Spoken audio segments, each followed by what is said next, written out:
Hey, how's it going? My name's Matthew, aka EZBOT, and today we're going to be doing a Digitakt 2 live lesson. We are going to be focusing on sampling external synthesizers into the Digitakt, using those samples to make presets, kits, and hopefully a track from scratch. And what we have on the table is the Arturia Microfreak. This is a classic synthesizer at this point, and one that's pretty easy to wrap your head around, but offers an extremely large set of sound sources. It's also a synthesizer that I think a lot of people own, so I think it's appropriate for this lesson. I received this as a gift, and I'm excited to use it for the first time today. I have already learned most of it, so for the most part, we're going to be taking sounds from the presets, adjusting them to our taste, and bringing them into the Digitakt 2. So without giving away too much, we are going to end up with something hopefully nice, and I'm going to show some tips and tricks on different ideas using external gear and MIDI sequencing with the Digitakt 2, including auto channel with external keyboards, some Euclidean sequencing tricks, and some resampling tricks as well. So that's my goal for today, and hopefully you'll learn as we go. Let's start with a brand new project, and we're going to do all the MIDI syncing, all of that, how it's connected. We're going to talk about that stuff and figure it all out. I also have the Octatrack here as a performance mixer using my all new performance template, Hybrid Mixer 3.0, which is available on my Patreon right now. So go ahead and check it out. It offers 64 effects and 2 tracks for stereo sampling that also get processed through the effects. And we'll talk about that later at some point. I also want to point out this stream is sponsored by DistroKid. Thank you, DistroKid, for sponsoring these streams, and we'll talk about that a little bit later. They're a distribution platform for getting your music out to all streaming platforms. So let's jump back into it. Here we go. So to start things off, we're gonna grab a brand new project on our Digitakt 2. So I'm gonna go Load Project and go down to Create New. I don't need to save this, and there we go. When you start a brand new project on the Digitakt 2, nothing is set up for you. There is a kit loaded, which is a really nice sounding kit compared to the kit that was in Digitakt 1, in my opinion. I like it quite a bit. Of course, we have 16 tracks of stereo samples. Something to note about the Digitakt 2 in its current state is that it only samples in stereo at the moment. There is some stuff on Reddit where people thought for a moment that if you changed your external mixer to dual input, that it would switch your options for stereo sampling to selecting a source of left and right channels, but that is not the case at the moment. So this tutorial still functions for monophonic sampling, but in this tutorial, we are going to be doing stereo sampling only because that's currently what the Digitakt can do. Although there is some tricks that you can use to kind of trick it into doing monophonic sampling. We're not going to go over that though.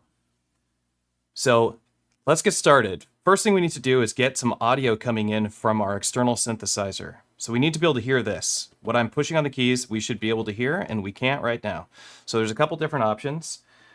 We can go into our mixer, and we could turn on monitoring.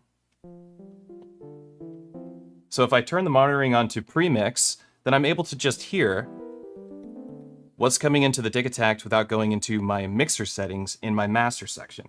This is not my preferred method because I want to play with the synthesizer all the time. And once I have a sample in here, that kind of holds the place of what I'm sampling, and it holds the audio. So it's not the way that I like to do things. So let's go over here. Let's turn it back to post mix, and I want to go function mod. There's 5 pages of mods, and we're going to go in here and we're going to select dual or leave it on stereo.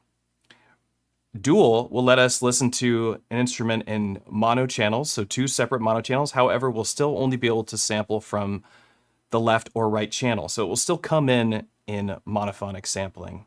And that's not what we want. We do want to have stereo sampling, otherwise it will be forced in the left channel and then we'll have to pan it to the right. And it's a weird setup. We don't want to do that.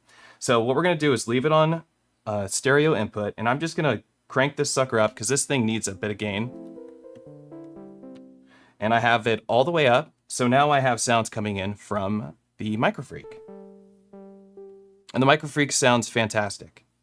And already we can go back into our sampler and we'll see some input coming in. So there's a little bit of ground floor coming in through the Microfreak.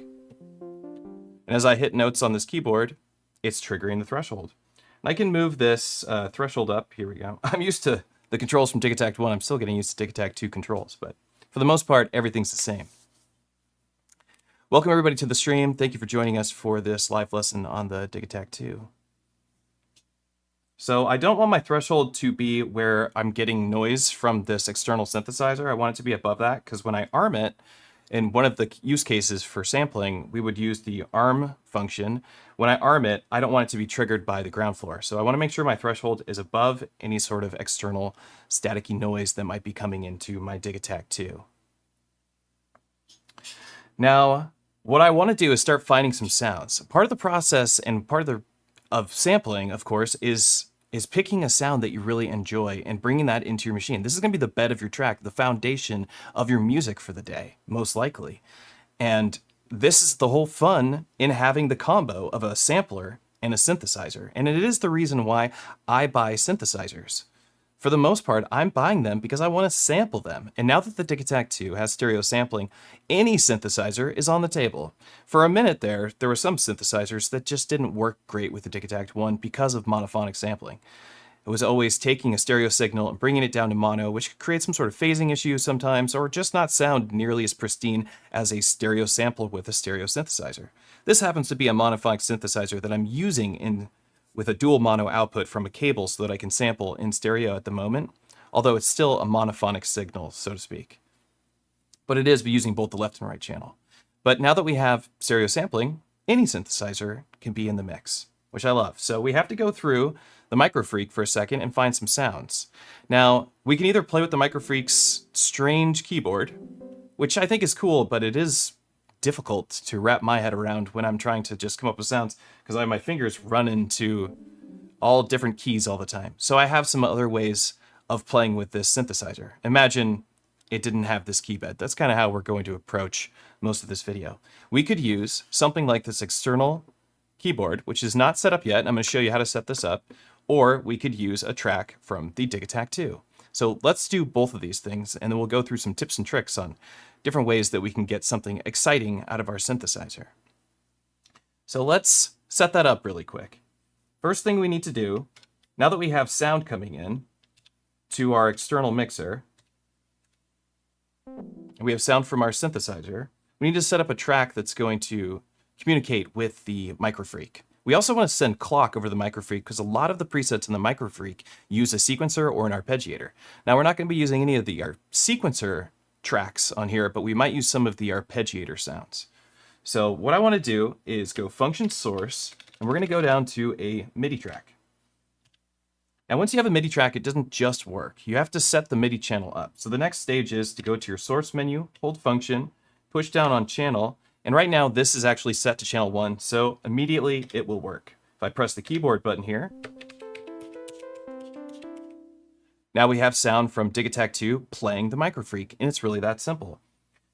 But we can go a little bit further with this. Let's get some clock over to this device as well. So let's go into our settings, head down to the MIDI config, sync, and we want to make sure that clock send and transport send is being sent. We don't actually have to send transport. We could just let it do its thing, but clock send is very important. So now the Microfreak is receiving clock from our Digitakt 2. Which means that if there's an arpeggiator, the arpeggiator is going to listen to the tempo of this device. Let's check that out really quick. Let's find an arpeggiator track or a arpeggiator preset. Here we go. And my tempo right now is coming from the Digitakt because I don't have it set up another way. Or no, it is coming from my Octatrack at the moment. You can hear that the arpeggiator speeds up as I'm adjusting the clock from my Digitakt 2.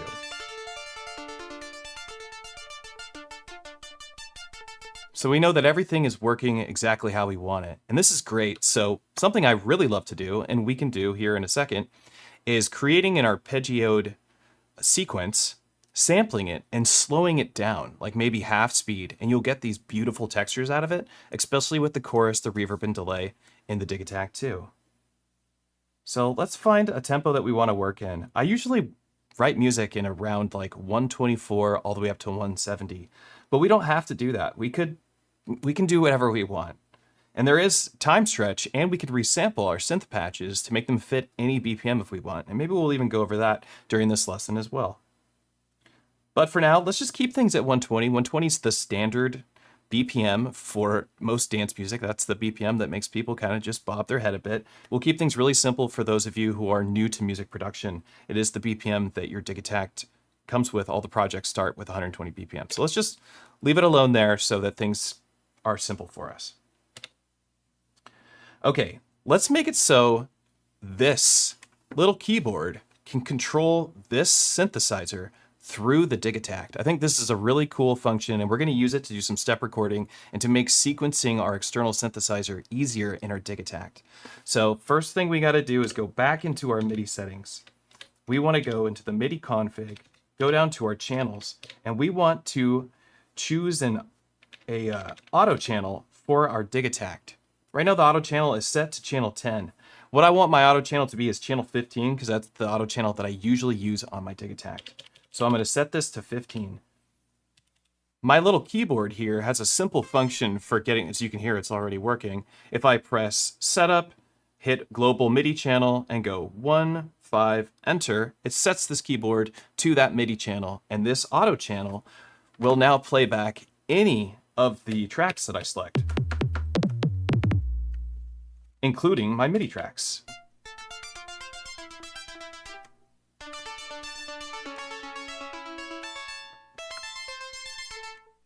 Pretty cool, right? It's very convenient, and it makes for things, it just makes for a better session, trust me. Like, it's cool to have these keyboards, but having an actual piano keyboard, for me, is just a much better workflow. And honestly, this thing sounds great, and the touch capacitive keys, they're cool, and they have some functionality in terms of sound design, but nothing pleases me more than actually just using a keybed that I'm familiar with. So that's what I'm going to use for the most part. Although I do enjoy tapping on this keyboard, but that's not what we're going to do in this session so much. Okay, so now we have auto channel set up. This keyboard controls any of the tracks on our Digitakt 2, including our MIDI tracks. We do have the ability to do MIDI learn on the Digitakt, and I was going to tinker with that, but I ended up not wanting to deal with the MIDI config I'd have to do with my Octatrack as well. But it's a very simple function. You just have the MIDI output going back into the Digitakt. And this will send CCs, any synthesizer for the most part, will send CCs back into your Digitakt. And when you're in your send control section, you hold function and then press down for a second, and it will MIDI learn that. And you would just turn the knob, and it would see that you turned the knob, and it would be done. You can press no to leave MIDI learn. And that's how you do MIDI learn on here, and that will help you set up your synthesizers so they can be sequenced, or the different parameters in your synthesizer can get sequenced by your Digitakt 2, which is also really cool.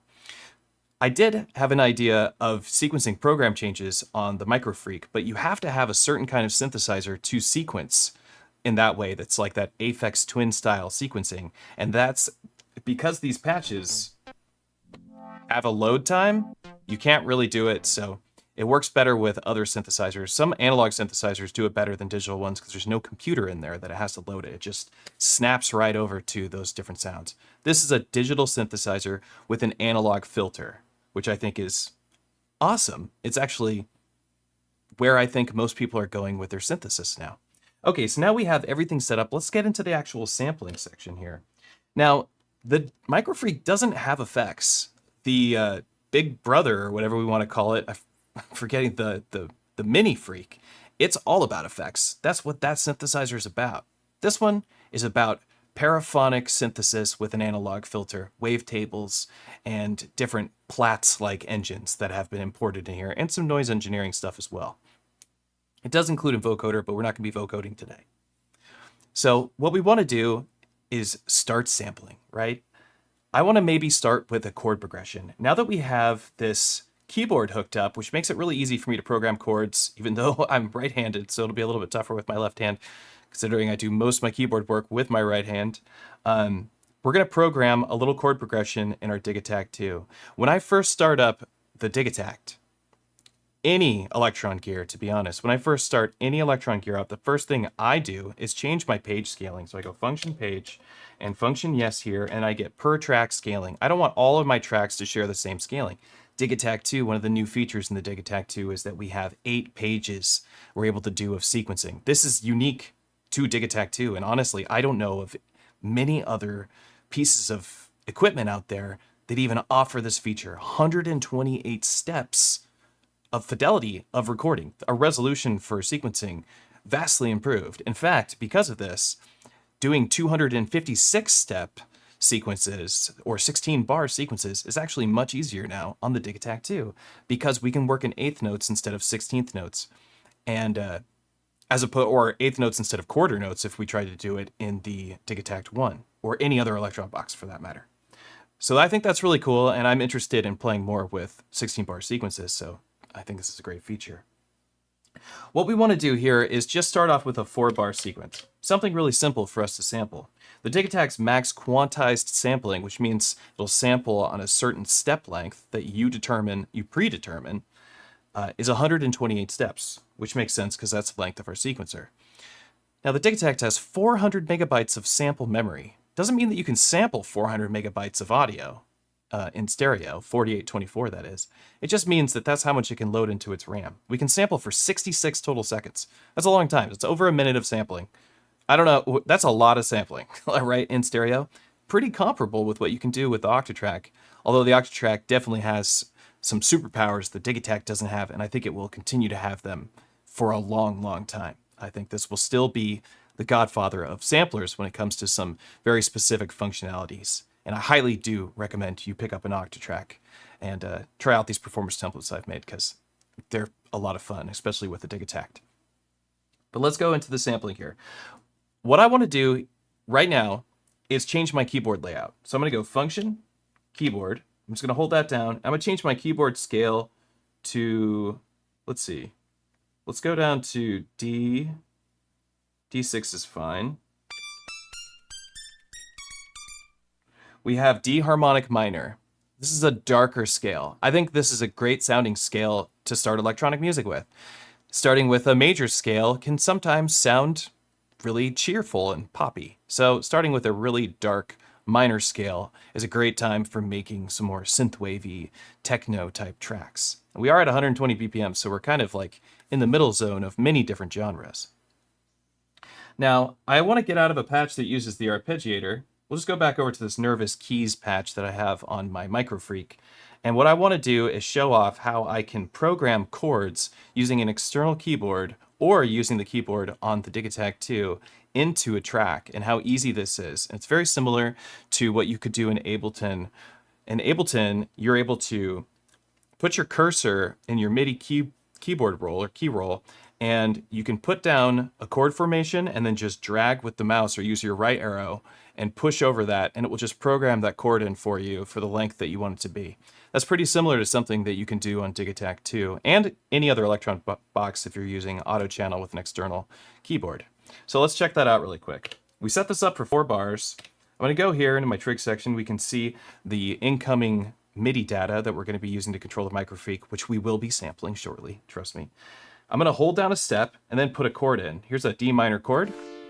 Now that D minor chord immediately got programmed in there. We can see -7 semitones here, -4 semitones here, and a root note it thinks of A5, even though this is a D minor that I played. And that's fine. It's fine that it thinks it's got the root note of an A.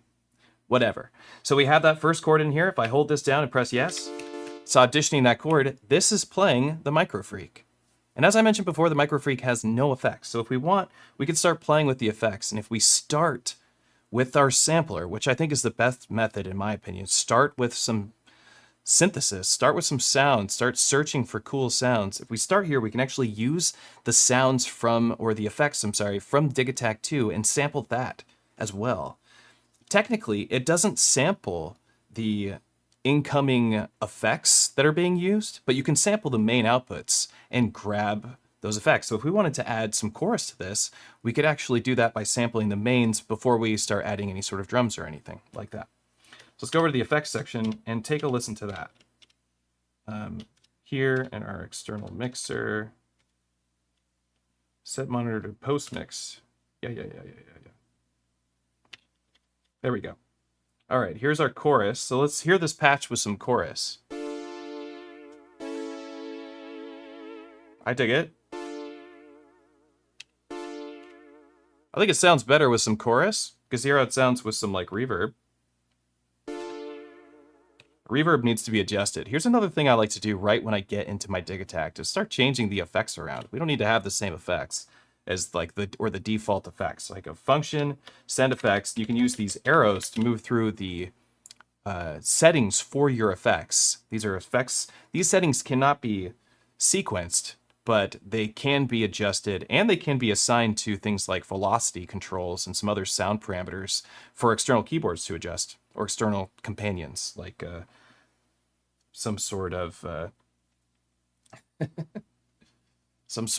external controller that you might have. So let's change it so that we're using ping pong for our delay. I really like that. Get the stereo width up. We don't need to go all the way. You don't want the feedback to be up too high because it will do a feedback loop and it will just feedback forever. So anything above 90 seems to just go on way too long. So I like to go like right up to the cusp of that. And maybe add a little bit more to the high pass filter so that we don't generate too much mud in our mix. And now I'm going to go down to my reverb, turn that decay up, do the same thing here with the high pass filter. And now we're going to have a really large reverb. Let's make it real big. And have a listen to that.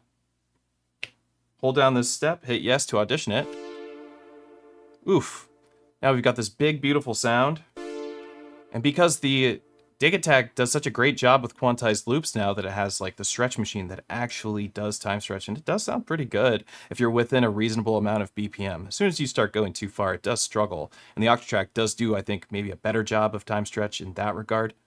But the Digitakt is doing a good enough job, and I think it's very, very usable for making professional productions. So we have this chord in here. We can put another chord in now. I'm going to put it right here. And then we'll go, or actually, let's copy this. So I'll hold this trigger down, copy, remove it, go to the next page. We'll put it in here. We'll just make a simple four bar progression.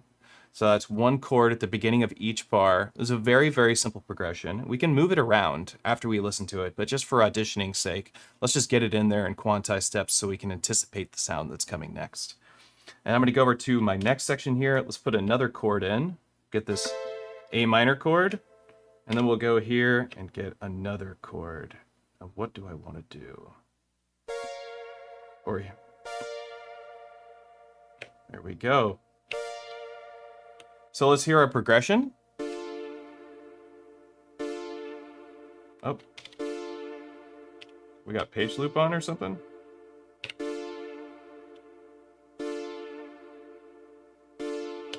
Master value, there we go. I did forget to mention this. When you're changing your page amount, you do have to adjust your master scale. Otherwise, it doesn't matter what you set your page amount to. So and make sure you set it to at least the amount of bars that you plan on sampling. I usually like to work in 128 steps, like 8 bars, but I think for this online tutorial, let's just keep it at 4 bars. Okay, so now let's listen to our progression again.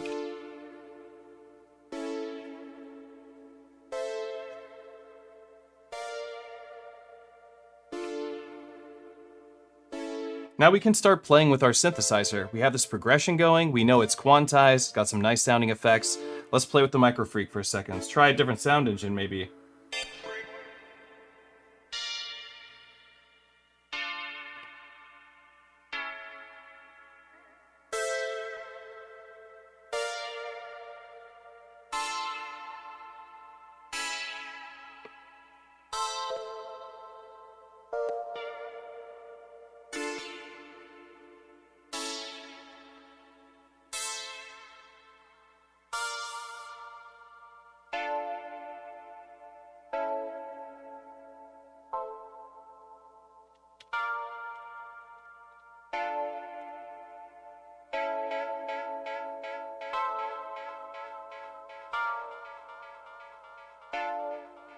Delay always sounds so nice. Digitakt 2's delay sounds great. So does the reverb in the chorus.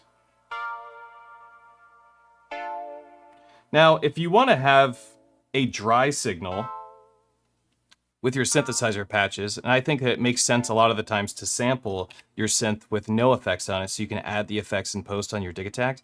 But if you had some cool external gear, you want to sample your reverbs and delays and stuff into your Digitakt. Because now that it does such a great job with quantized sampling and loops, having sounds that are saturated in effects work well. Before, with one-shot samplers, it wasn't always the best way to do things. Because, and especially with something that was more dedicated to one-shots and more dedicated to monophonic sampling, that all those cool effects pedals didn't have as much value being sampled into here because everything was just being squished, and the looping or time stretch didn't exist, and the quantized sampling was something that got added much later in Digitakt 1. So we're actually really prepared to do more phrase sampling with the Digitakt 2. Phrase sampling is something is what we consider the Octatrack or a 404 Mark II, Mark I, whatever, SX, or MPCs. All those M8, all those, they're phrase samplers. They can gather large phrases of audio. So now we have Digitakt 2 as a phrase sampler. We can grab this audio. So if we want, we can go over here, set this to a quantized length. We have 64 steps, so I'm going to set this to 64 steps. Might be a little hard to read right there, but that's what it says, 64 steps. And if I arm this, it will immediately begin the recording. Set the threshold right below here to the lowest point I can. It'll begin the recording as soon as it hears the audio from here. And it should be immediate. It should just work for us perfectly. And our input is set to left and right. We can't set it to anything else, just left and right in terms of incoming audio at the moment. But if we wanted to capture an effect, what we would do is set it to the mains, go into our external mixer, and like turn up our chorus. So if we want this to be chorused, this is how we would sample. Let's get that out of there. We'd set our threshold, turn the H encoder to set it to ARM, and just hit play.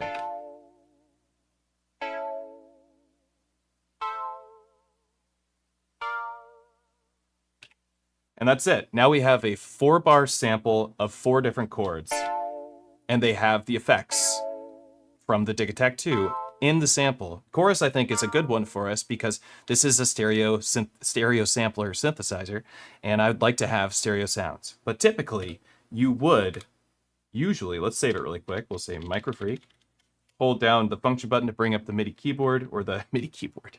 Bring up the text keyboard, and let's name it. We'll call it Freak 4 Chords. Or just Freak Chords will do. And because we have 20 gigs of sample memory now in the Digitakt 2, which is just a massive amount, I'm not worried about my sample space, so I'm just sampling everything all the time. And we can have so many presets loaded, so many samples loaded in each project, that I just feel very comfortable just grabbing sounds, whether I think they're perfect or not, maybe finding a little moment in time in that sample. Freak chords. Got our freak chords. Now we're going to assign it to one of our tracks. I usually put chords on track 8. It's just what I'm used to doing from Digitakt 1, so that's where I'm going to set it. And now this sample is assigned to track 8 in a one-shot machine, as you can see. And there it is. You can just hit this button here. Now, because I sampled it with quantized sampling, we could actually go function source and change this to a grid machine and set it, it's already set to 4 different slices, and we can actually get these chords whenever we want, wherever we want, on a per step basis, and change the tune of them. Let's go like this and set it to our slices. So we can go slice 2.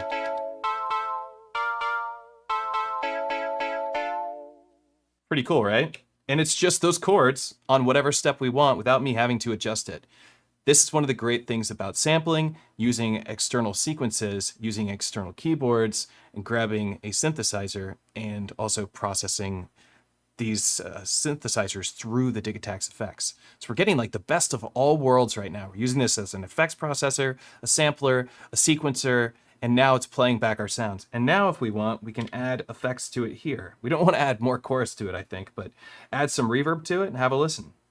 Let's go ahead and mute this MIDI track. I think was on track 16, right? Just because we don't want to have a double of the audio. Let's just hear the sound that we brought in here. Holding function, selecting one of these tracks will bring up your mute mode. You can see that I'm using this purple mute mode. This is your pattern mutes. These mutes are memorized into your pattern. So when you go to your next pattern, you can have these mutes pre-set up for you. There's another mute mode, of course, which is the global mute mode, the classic mute mode on most Electron boxes. And this is just going to keep a track muted no matter what pattern you're on. It doesn't remember in your sequence. Has its own advantages. Great for improv music. Not as good for stuff when you're planning a pattern out and you want to move to another pattern.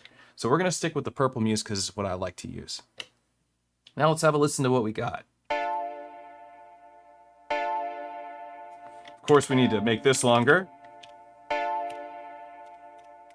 And we're having the same note play over and over because we are in the chords engine, or we're in the grid engine, and we need to choose different chords on a per step basis. But now we can move these chords around if we want very easily. Let's hold the step down, go to my source menu and change this to chord 2, chord 3, and chord 4. Then we can add some delay to it. We can filter it with some of the many new filters that are in the Digitakt 2. Function source to go in and adjust your filters. Could try the low pass 4.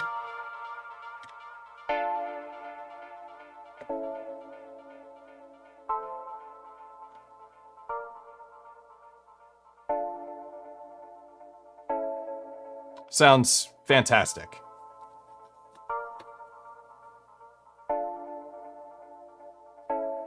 Matt sounds thirsty. Calderwood. Haven't seen you in a while. You're right, Calderwood, I am thirsty. We honestly can't do a stream without cracking open one of these suckers, right? Sponsor me, LaCroix. I need it.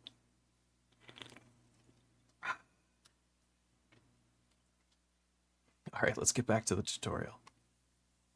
Okay, so we've sampled the Microfreak. We've added effects to the sample, or the sound source, going into the Digitakt, through the Digitakt by sampling the mains before adding other instruments. And I think that's pretty cool. And we're off to a good start. I mean, this is a very simple sequence we sampled, but we have these 4 chords. Now we can repitch them if we want. We can do all sorts of fun stuff with them.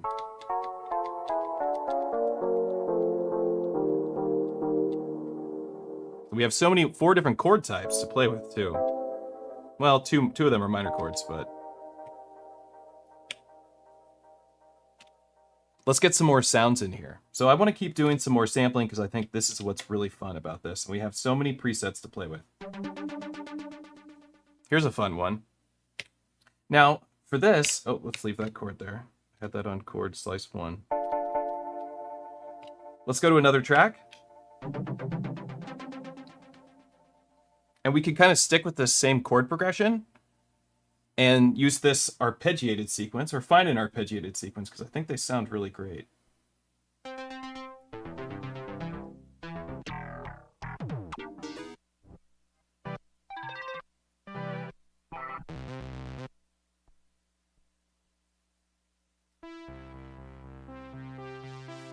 Okay, that's cool. All right, let's play with our keyboard again for a sec. Let's go to another track, set this track up, or go back to our MIDI track, and we can get rid of these steps. Or actually, we could just keep them here now that we're using the arpeggiator.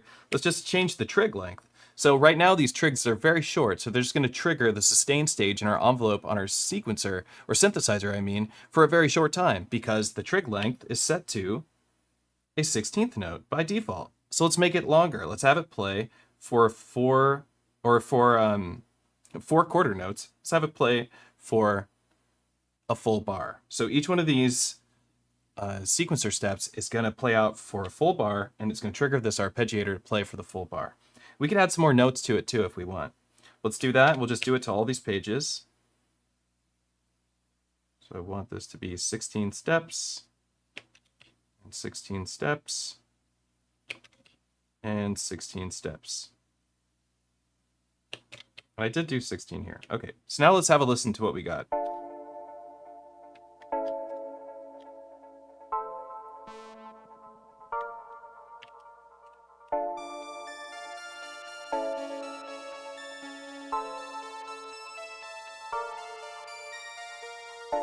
It's so easy.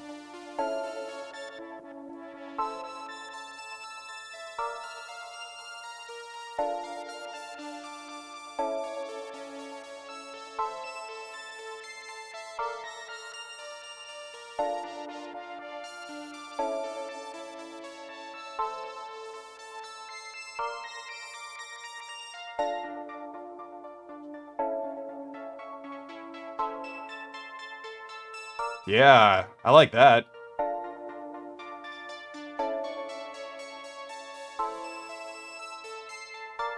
All right, let's sample this, huh?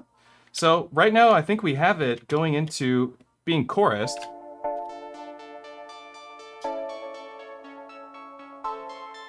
Let's not have the chorus on there this time.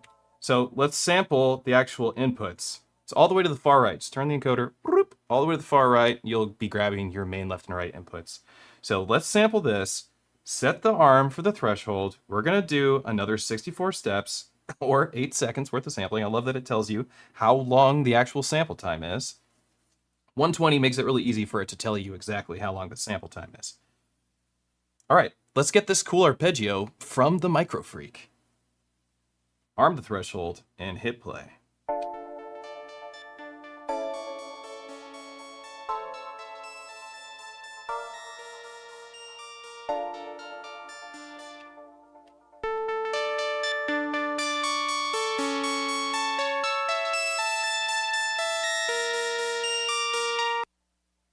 Cool. Of course, to audition your samples is function yes. It does tell you on here exactly how to do it. Fn plus y. I know, like, you might not know what Fn plus y means, but that is what it means. It means function plus yes. So let's save our sample. We'll call it Arpfreak, and we'll assign it to another track. All right, let's put it. I don't want to put it on 5 because I plan on putting open hats on 7. That's what I always do. So we'll put it on 9, just following after 8. And let's put a trigger down on 9, and let's mute our MIDI track again because we don't want to hear this. Go back over to 9, set a trig up, and let's set it to a stretch machine so that it just perfectly fits no matter what. It already would because we sampled it at the BPM, but this way we can play with the stretch machine and just test it out, see how it sounds. So we got the stretch machine on here. Set the length to the 4 bars. Oh, wait, before we do that, let's make this 4 bars long. And now we'll set this to 4 bars.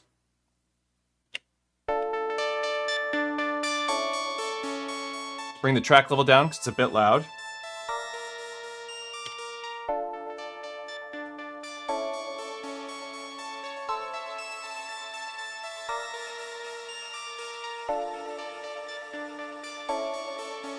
Some nice stereo delay.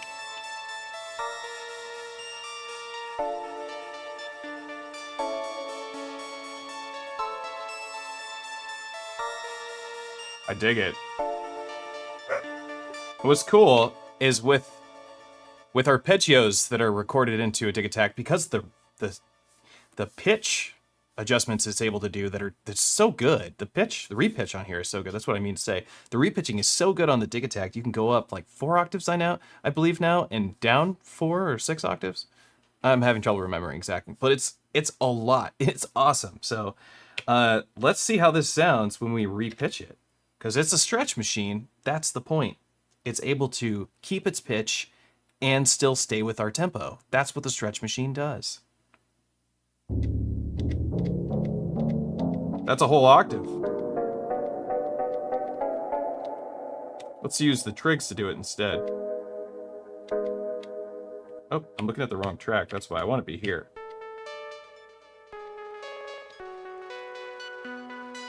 Let's hear how it sounds when we go down a whole octave.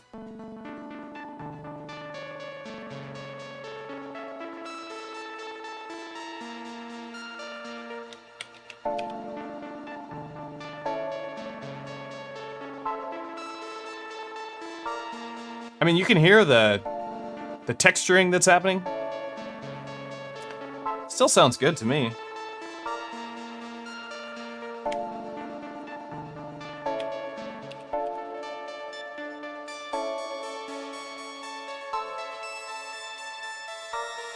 I think it sounds good just the way it is, though.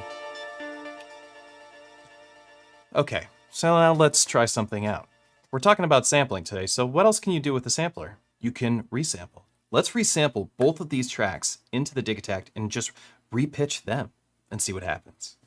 Just for an experiment, just in the middle of this tutorial, let's check it out. So what I want to do is go back into my sampler. We'll clear this out since we've already saved it. We're going to choose the mains, because that's what I want. And we just have these synthesizers in here so far, no drums or anything. And we're going to sample. Okay, get that started. We got 4 bars already set up. Don't really need the threshold because it is the internal sound engine, but it's going to be just fine. And we're already ready to go.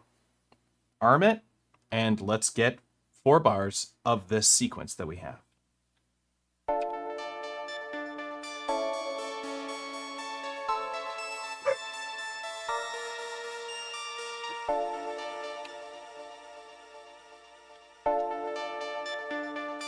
Now we have this beautiful sample, and it's a layer of an arpeggio and a chord progression. And I think this is a really great place to start now, to actually start making some music with this sample that we generated by layering other samples together from our external synthesizer. Pretty cool.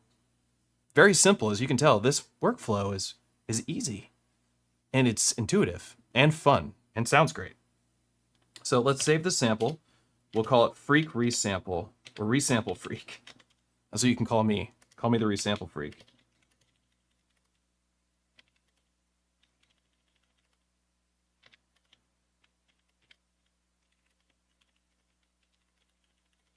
And there we go. Resample Freak is done. We're going to put that on track 10. And I'm going to leave here, and we're going to now mute both these tracks. Head over to this one. We'll probably just remove those trigs altogether unless we want to reuse those chords. But I kind of want to play with this resample for a minute and see what we can come up with. Hopefully it'll get us to make a track from scratch. Let's change the length of our track. So set it to 64 steps. Put down a trigger, and we'll set this trig. Well, let's just hear how it sounds like this. Okay.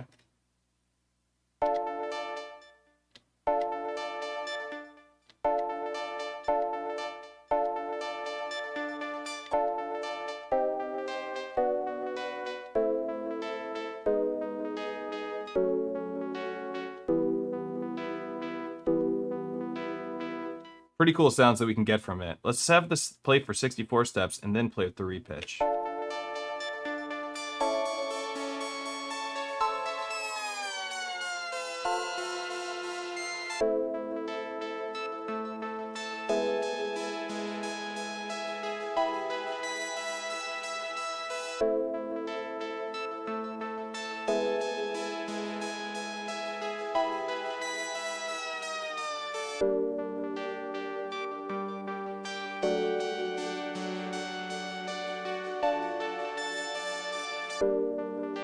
I think it sounds really great right there, but we'd have to reduce the tempo for it to work, or throw it into a stretch machine.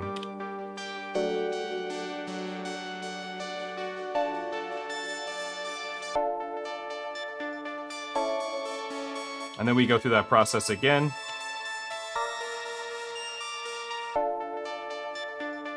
I went down 5 semitones.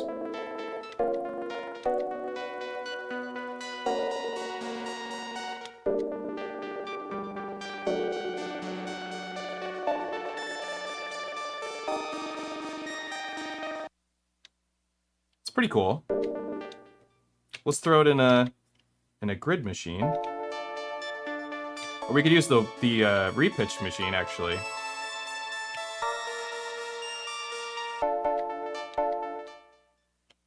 Yeah, let's play with that for a sec.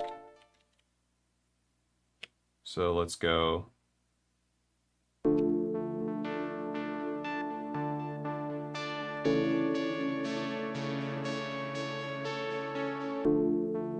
This is cool. Now for us to use this, we have to make our sequence 8 bars long, because I set the repitch to 8 bars. Let's do it. Set our master to 128 steps, and then let's set this track to 8 bars, something you can do only on Digitakt 2, which I just love. So it's going to have a trigger. It auto-duplicates a trigger. You can actually turn this feature off in the personalized settings by turning off page autocopy. If you turn that off when you extend your page lengths, it won't actually add the triggers from the previous pages, which is a cool feature. I do like page auto copy. I find it to be pretty convenient, but there are many times where it's really, stubbed my toes, so to speak, where I'm just like, what the heck? Why is it, why is there a trigger there when I'm in the middle of doing some production and driving me crazy? Where did these triggers come from?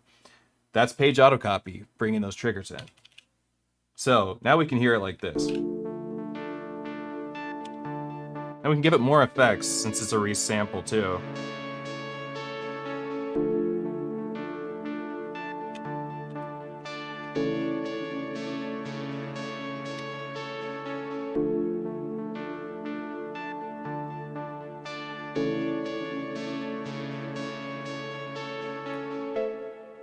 There we go. We got to set our trig to play longer.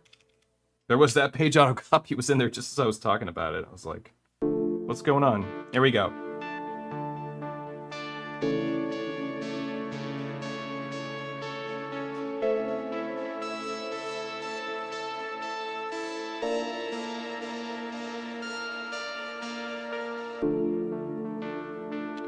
Give it a little bit of attack. You can hear that our sample has an abrupt start, so we want to give it some attack in our amplitude envelope. That will fix that for us.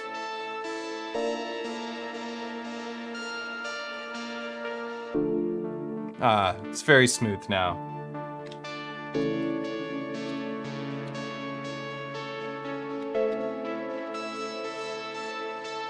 I could leave the multi-mode.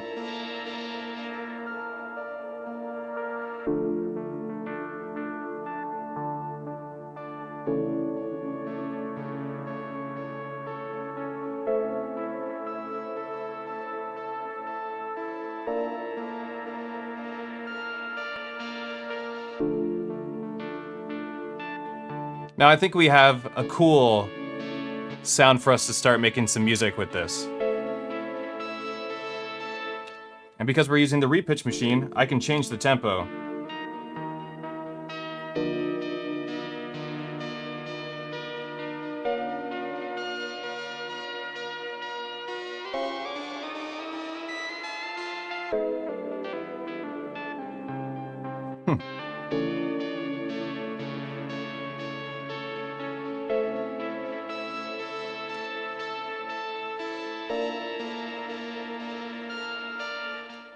So this should be an octave below, so I should...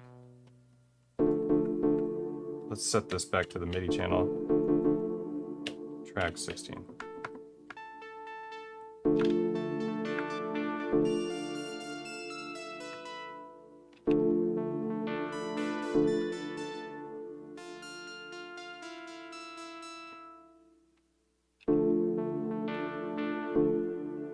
Oh wait, I want that back here, right?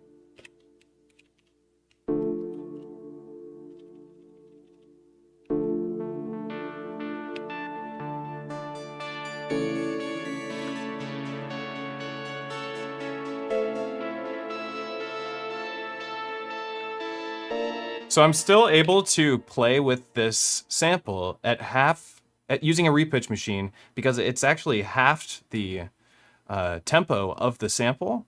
And by having the tempo of the sample, it's halved the pitch of the sample. So we've gone down an octave here, which is great for us. And that's why it sounds cool. It sounds like maybe a little bit more lo-fi, even though this is a 4824 sampler. It's doing a really good job of keeping that pitch sounding really nice. But we're able to still play on top of it as long as we keep our tempo at 120. If we adjust the tempo above 120 by using a repitch machine, we're actually going to change the pitch of this sample altogether, and our synthesizer and the sample will not match. They will not be in the same series of frequencies any longer. This keyboard will not reflect the same sounds that the Digitakt is. So we got to keep it at 120 if we use this method. So keep that in mind when you're playing with the repitch machine, that it works better for stuff like drums unless you're literally just doubling the speed or halving the speed. And that's why the repitch machine only has the options for changing, if we go back here, to the bar length. It does have the start length here where you can dial it in real nice, but this bars is what you're going to end up using the most when you're using the repitch machine. Yeah.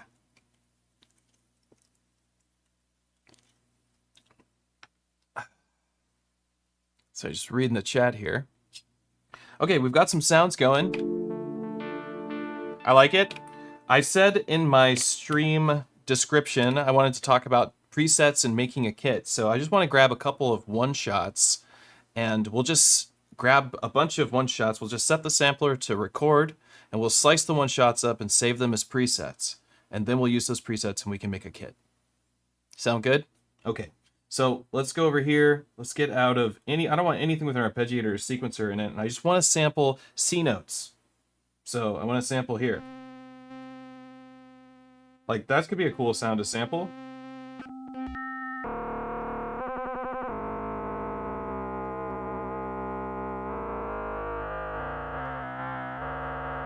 This thing sounds great, doesn't it? There's that analog filter.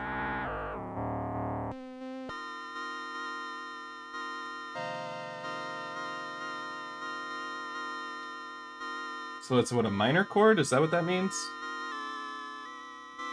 Yeah. Oh, minor. All right, let's grab this minor 7 chord, because we can repitch it to do whatever we want by sampling a C note. Always, if you're going to sample one-shots of your synthesizers, always just sample a C note of some sort. Because all of your keyboards, for the most part, and especially on Electron stuff, unless you change the keyboard, is going to be in C major to begin with. Your keyboards, you don't want to offset where the keyboards is. You don't want it to be that when you play a D, you're playing an A, or when you play a D, you're playing a G. If you sample a C, when you play a D, it plays a D. It's what you want. So definitely stick with that. So we're going to sample a C note right here. This cool sounding chord synth engine, kind of similar to what you'd get from the Digitakt chord engine, but different because this is running through an analog filter, and the chord engine in the Digitakt is just digital through a digital filter, and it's also made in a different way. It has FM synthesis with wavetables, and this is just a wavetable, I believe, of chords, because it's basically the Platts engine from Eurorack, Mutable Instruments. We love Mutable Instruments. They do a great job of everything. So let's grab this right here, go into our sampler, clear this out. We don't need to do a quantized sample anymore. We can just set it to max, and we don't need the mains. We can just set it to in. And threshold is still important, and we want to arm it. And then we're just going to hit the C note right here on this gorgeously strange keyboard. And we'll just watch it and wait. And there we go. Pristine. Perfectly clear sounding audio. Awesome. I love it. All right, let's save it. And it's a C. Yeah, touch the encoder. That's nice. We know that it's a... it was a C minor 7, right? Yeah. C minor 7. So we're going to save it as C minor. Yeah. We don't have lowercase, so we actually have to write in minor. C minor 7 freak.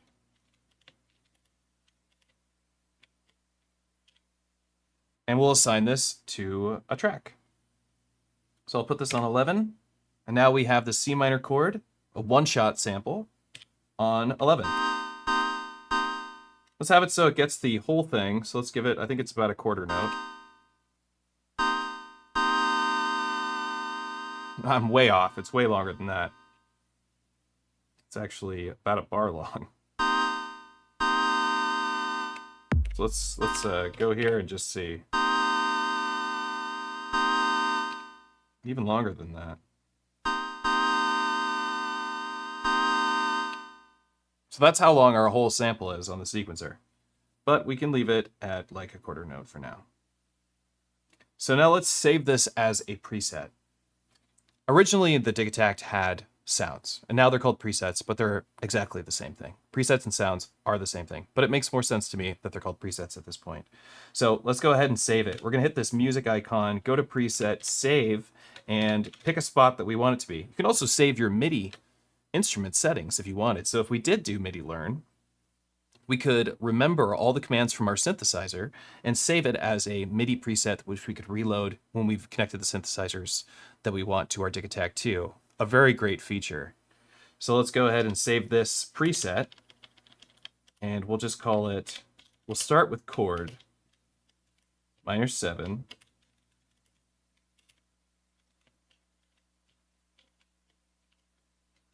Freak. All right, so this is our preset. I'm going to hit yes, and I'm going to save it as a chord, synth, and mine, because I made it.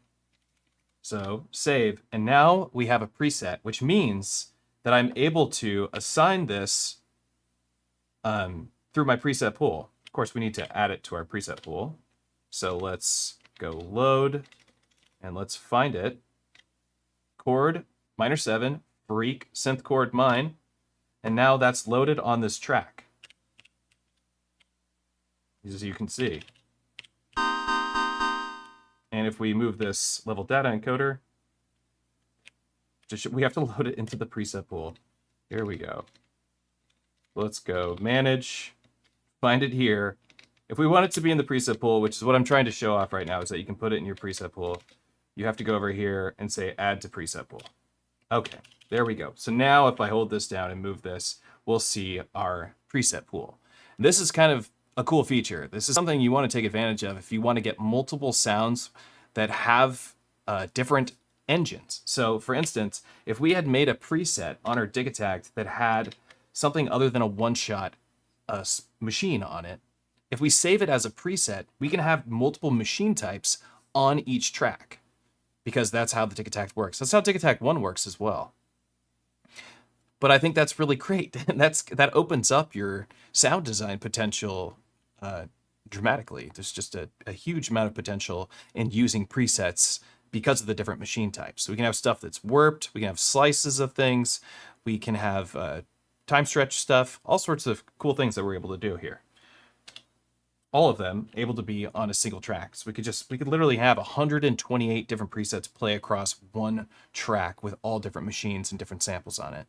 It's pretty incredible, and it's what makes the Electron sequencer so much fun to play with.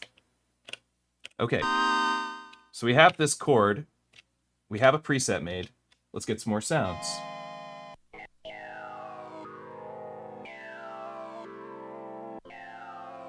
Do like that.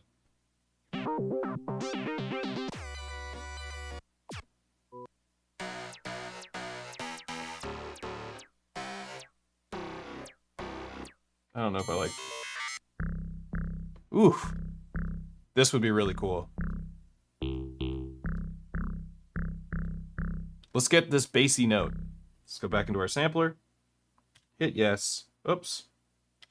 Clear that out. Set the threshold. Hit yes. Oops. That's right. I don't need to hit yes anymore. Set the threshold. Hit the note. There we go. Do we want it to be longer? Oh, look, if I push...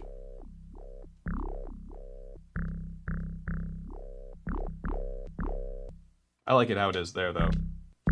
Oh, that's a great sound. That really is a good sound. So let's keep this sound, and we'll call it... It sounds to me like formant bass, so that's what I'm going to call it.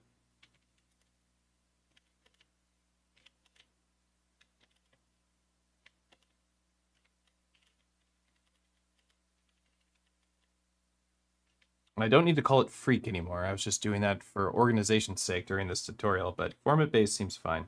So let's save that sample. We did it in a C note, so now we can put it on another track. And here we go. Track 12. Keyboard. If we want to go down an octave, hold the keyboard button, press down.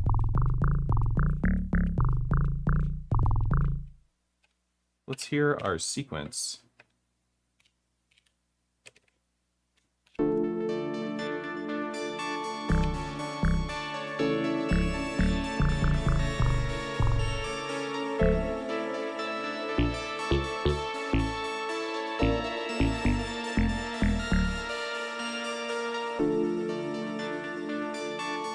Let's get out of here. Let's just go back to chromatic.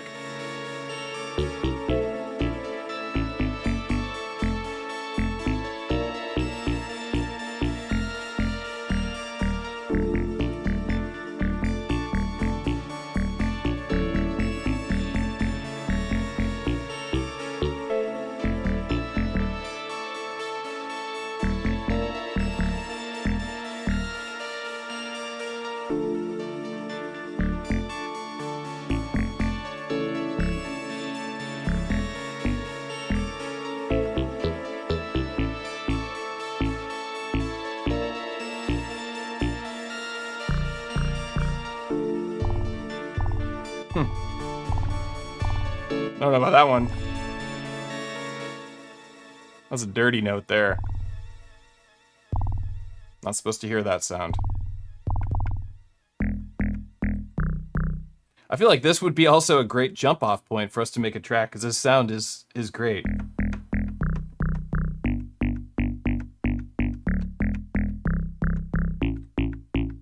Right? Like something like that would be another awesome place to start a track.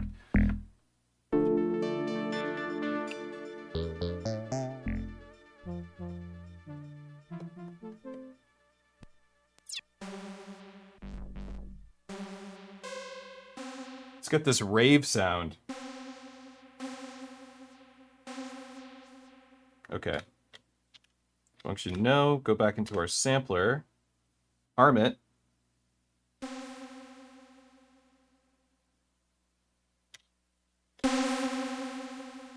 Nice. Save that. Call it rave lead. And we'll save this one as a preset, and we'll do some tweaks to it. All right, we'll put that on 13. Let's get out of here. Let's go to track 13. Let's go into our sound settings. Function source, or is it function setup, and go into here and set this as legato.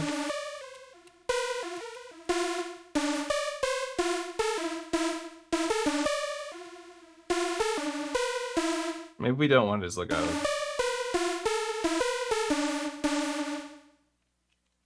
What I do like is that we have this portamento. Let's give this some.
Maybe we want to go up an octave.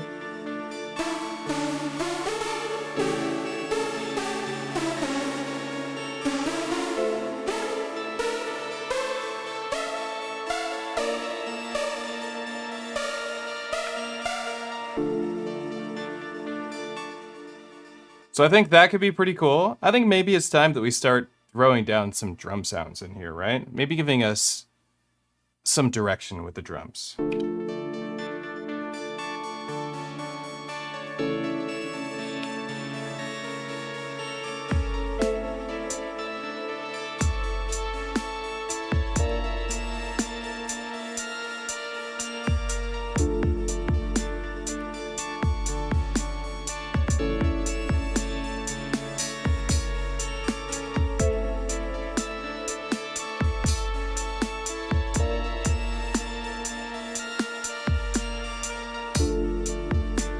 Yeah. Cool.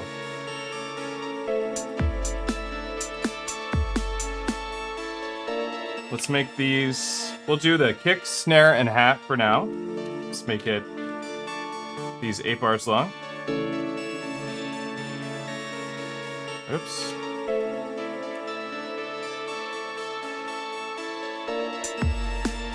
We'll get that in there too. And now I'm gonna arm for record, plus play.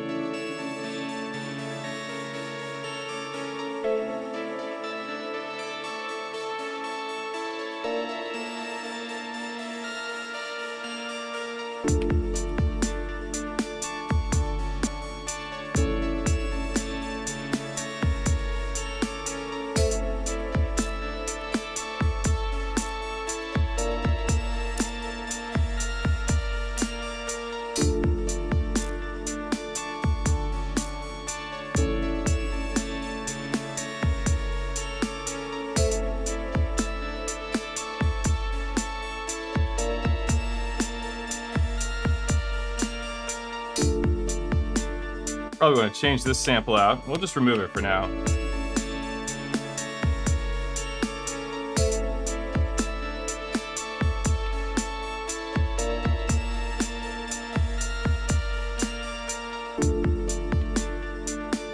And if we want, we can see how this sounds with our hats, like on the downbeat or the offbeat.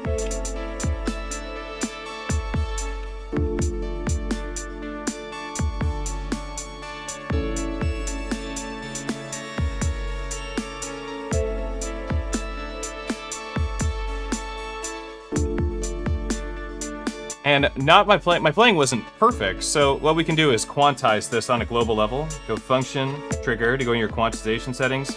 We can just quantize the whole pattern. Not all the way, we'll keep it a little humanization.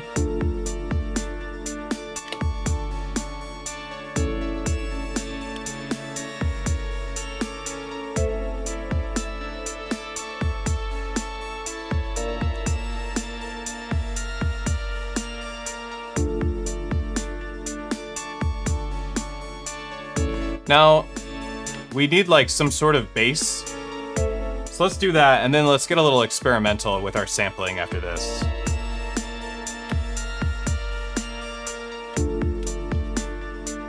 Well, let's go back to here.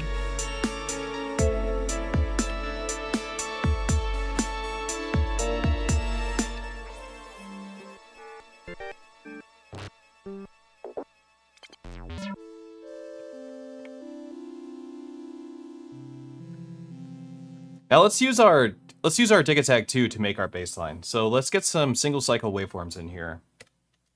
If we want, we can resample them, do stuff like that, but we don't need to. We can just use the Digitakts. We could use the wavetables or the single cycle waveforms. So let's pick a track for that. We're at 13. Let's put our bass on 14. Let's go in our source here, and let's change our sample selection and just grab a single cycle waveform. So we're going to go into factory, oscillators, single cycle, and it actually auditions the single cycles cycling, which is new to Digitakt 2, something it didn't do in Digitakt 1.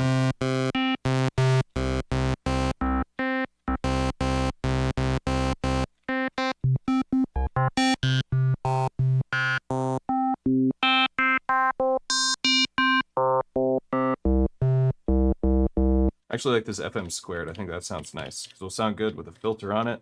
Let's change this filter to the low pass 4 because it sounds like a Moog filter, which I love. Let's go to the source menu, set this to forward looping. And we're already there. We're off to a good start right there. Ah, it sounds delicious.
think something like that could be cool to get this started. So let's change this track to 8 bars.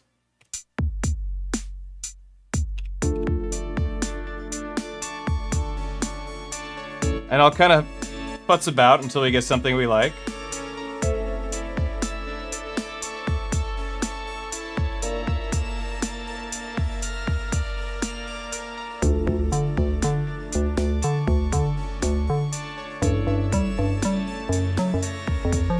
Oops.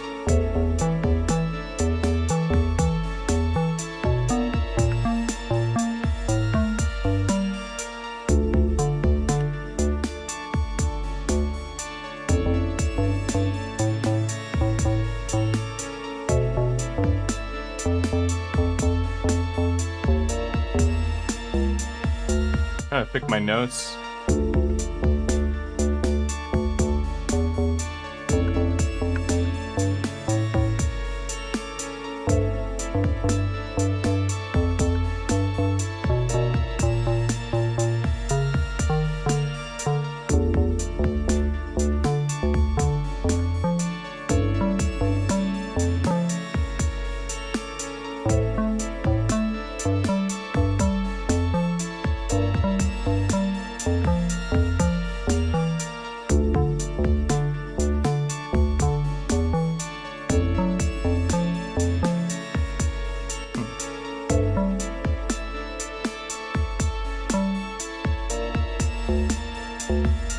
Okay, let's just throw down some triggers.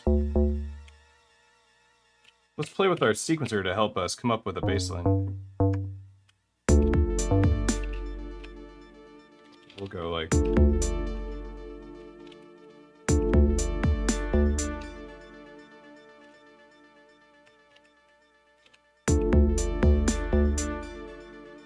We could do like a ravey type bass line.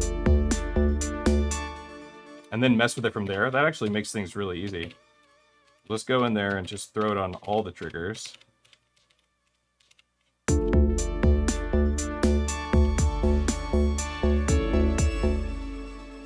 And go here.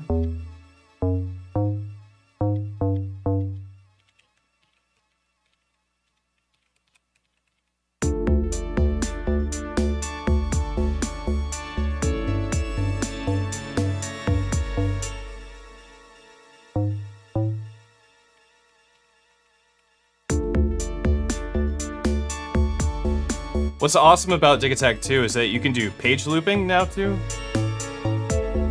So if we want to hear how this would sound, we can actually just loop this section in the sequencer. We could say the only problem is if you have a long sample playing, it just plays out the whole sample.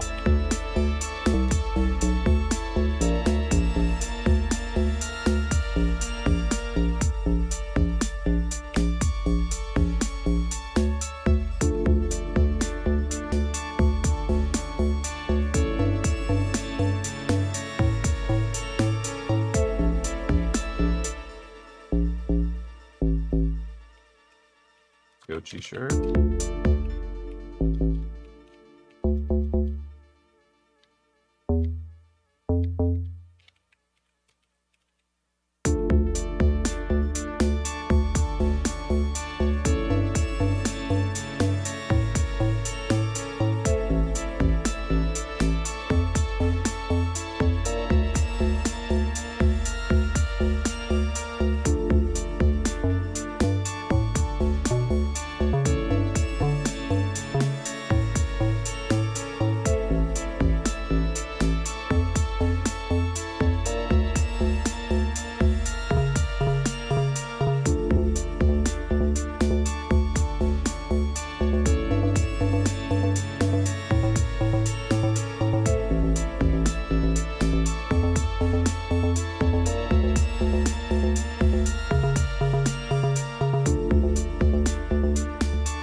We can see how this sounds when we put it on the first beat.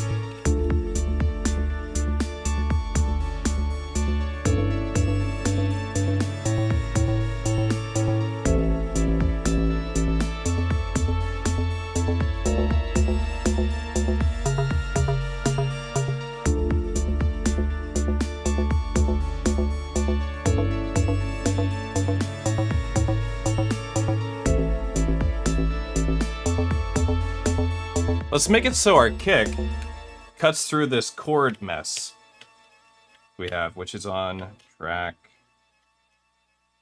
Where's the chords playing on? Right?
Okay, let's go in here.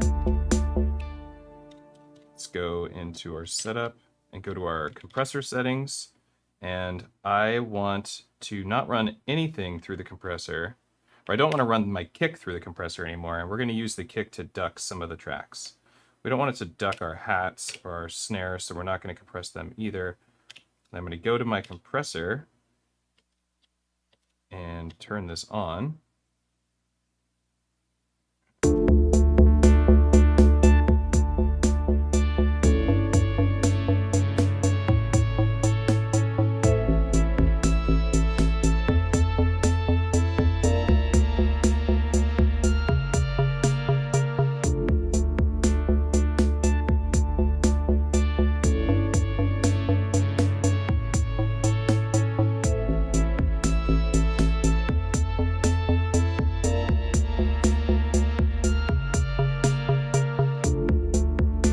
And now my kick is ducking the mix of this chord progression.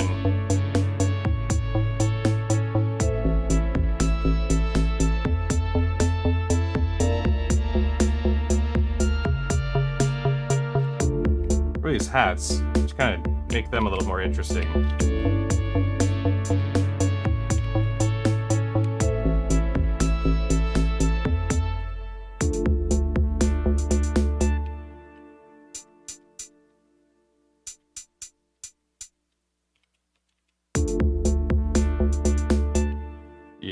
Let's play with this a bit. Just organize these hats in a new way. Just adding a little bit, some interesting moments in time. Throw these here. Open them up a little bit here. Go here and here.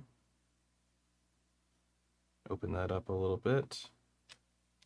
And also, let's give it a little bit of space too. Give it some reverb. Go back here, paste, paste, paste. Maybe put them a little bit to the left and add some more hats in a second. Or we could put them in the center and actually give it some chorus. Chorus on the hats actually sounds really cool.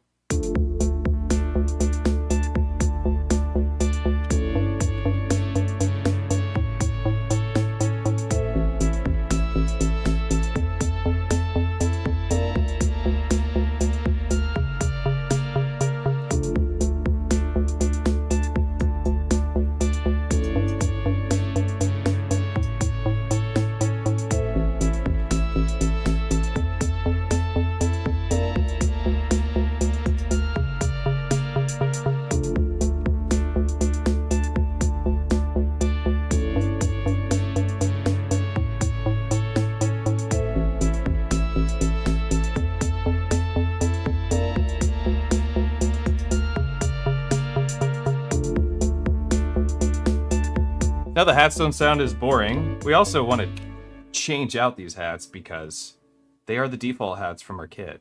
So let's get a little bit more, let's do something a little more interesting. Go into our hats, techno hats. I actually like these ESO hats because they're all stereo.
Okay, now let's play with this progression, because right now it just sounds like this boring, simple chord progression, and we want to have something that sounds a little more interesting to us.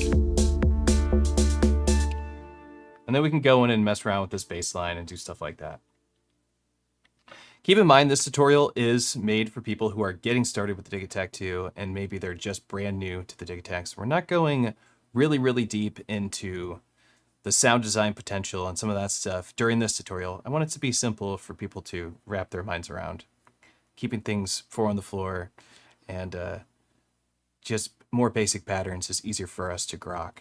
If you want to get really deep into Digitakt 2, I recommend you visit EZBOT.live and book some private lessons with me, and then we'll go real deep into this machine and talk about sound design and a lot of cool resample techniques. But let's go ahead and just jump over to this engine here, or this track here.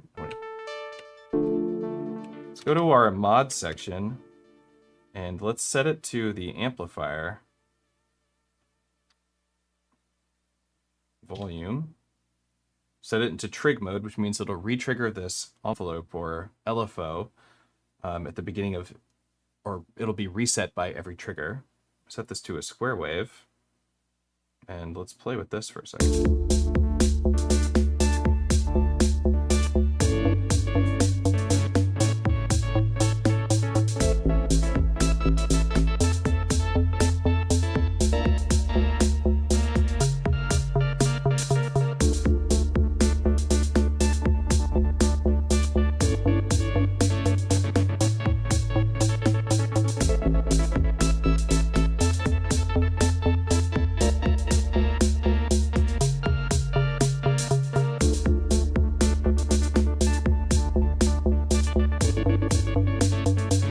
So I like using this. We take like something simple that we've sampled and then use the LFO set with a square wave, set to retrig, and this is my timing settings here, 16, and then we're going to play with this BPM multiplier, and it's going to give us these different rhythms with our resample track that we had done.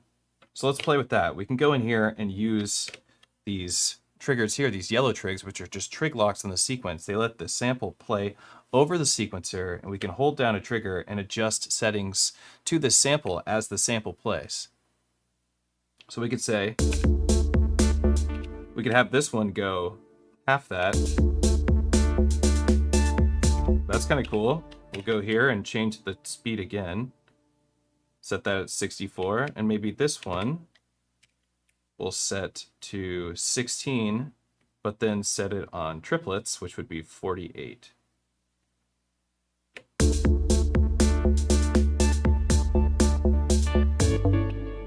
So we're gonna have fun with this. This is gonna turn out cool. And then we'll go here and do this again. Lock that in. Lock this in again and set this to, I don't know, 32, and do triplets again.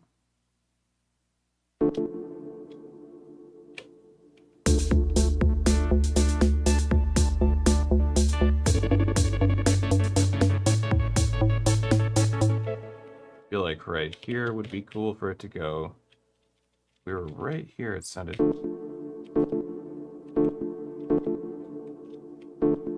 And then this one should be at 16, I think.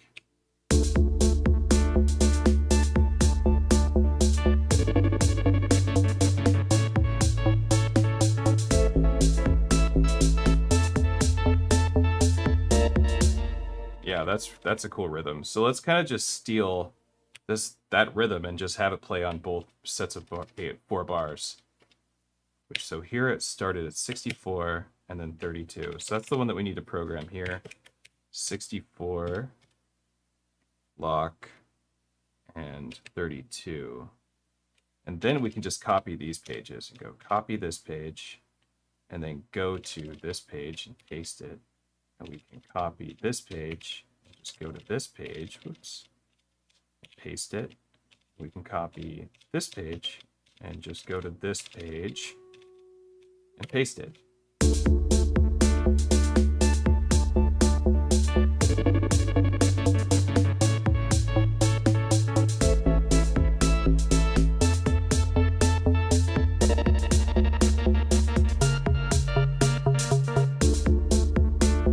And now we have, it sounds much more interesting like this, I think.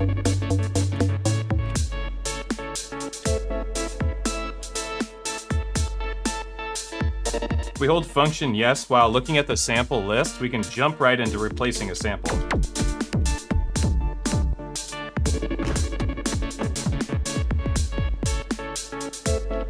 I have a bunch of my own kicks that I like.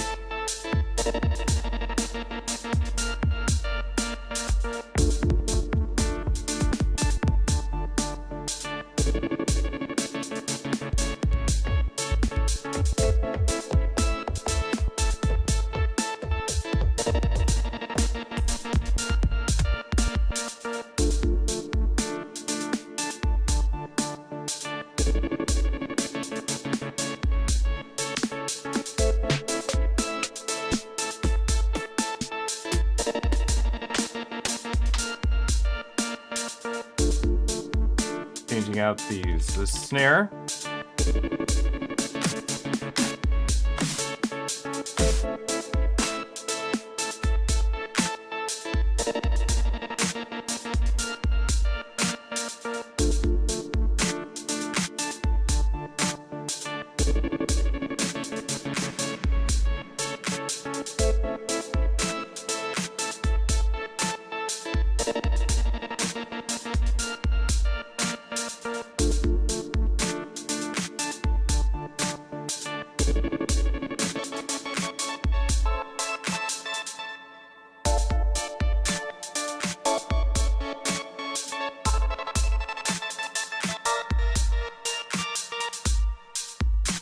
So that's what happens when we go back to our old version of it.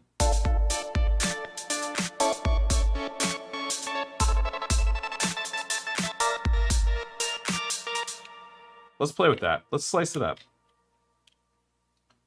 Yes. So let's change it to a slice machine. A grid, I mean. Let's have a look at the slices.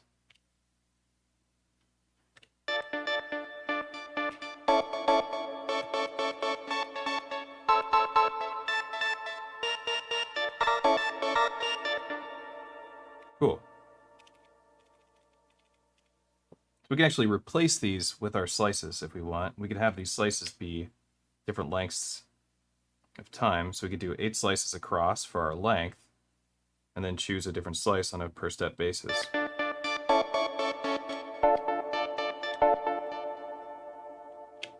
Maybe we'll lock this one in to be from here. Well, if we set this by default to be 8 steps,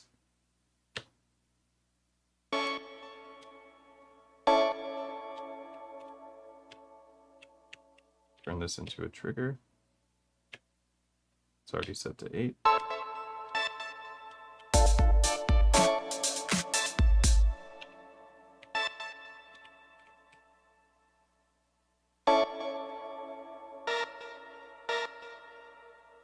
Or we could even just have it repeat something. We could have the steps be really short. See how that sounds.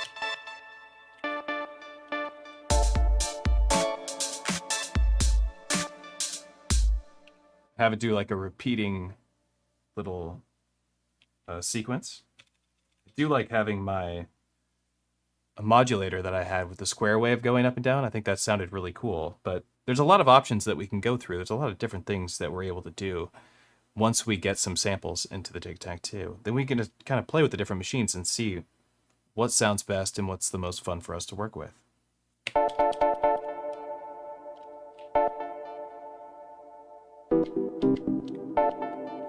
Maybe it doesn't need to be that many steps long, maybe just 2 steps.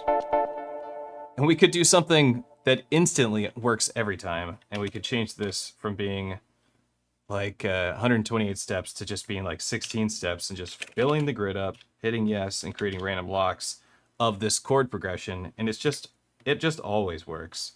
Set this to an attack hold envelope, which is a different kind of envelope. It's a sampler envelope and not a synthesizer envelope. That sounds totally crazy. Let's see, bring that reverb up.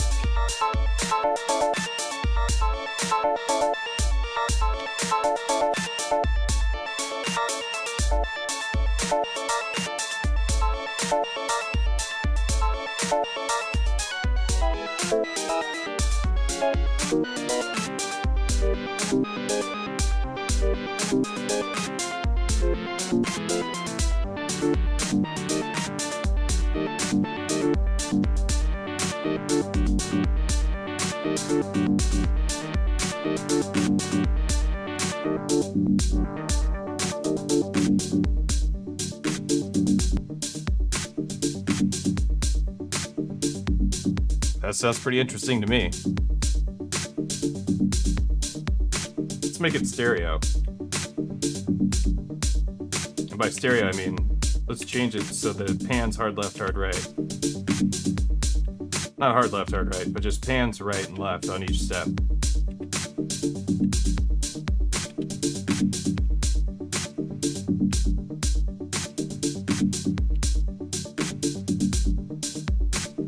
Now we've taken our resample and we've chopped it up and spread it across the grid, used a random selection of slices so that we could create this new rhythmic experience with our sample. And I think it actually sounds way cooler than what we had before, because that's the fun of sampling. We just take something and we keep going and going and going. We had something simple that we made using an external keyboard, sampled this cool mono synthesizer. Now we have this huge sound that I think sounds great. So let's get like a lead sound. We have that lead patch somewhere here.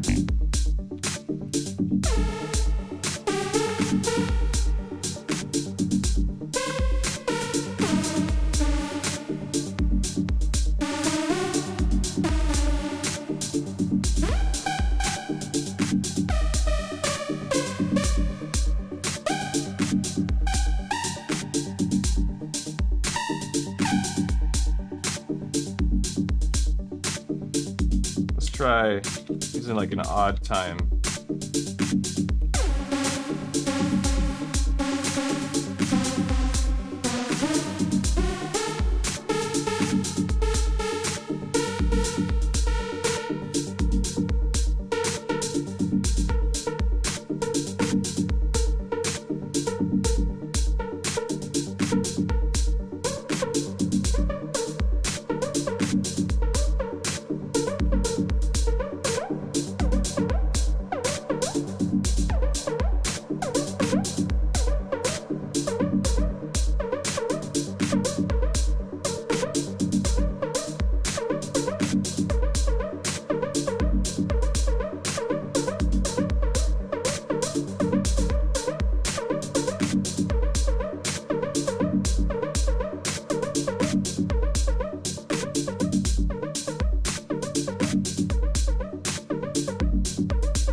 Kinda digging that.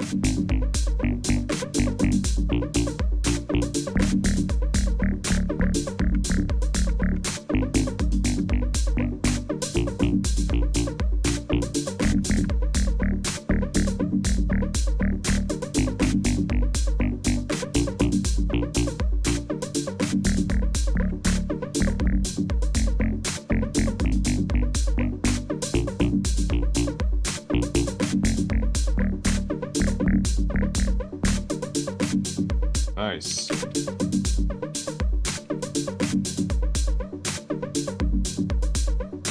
Let's practice it again real quick.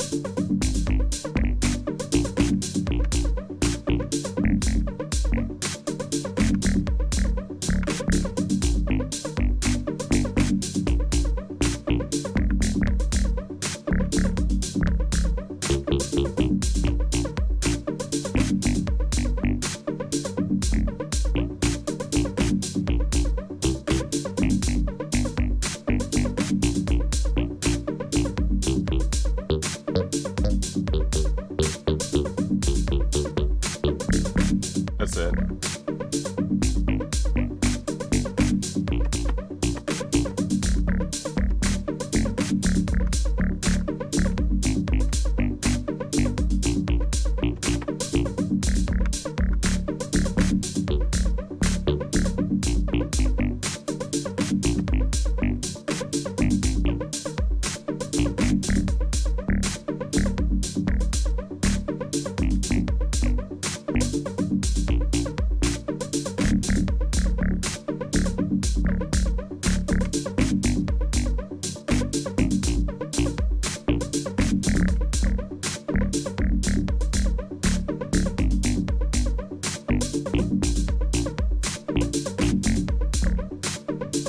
Let's just record something. Oh, wait, no.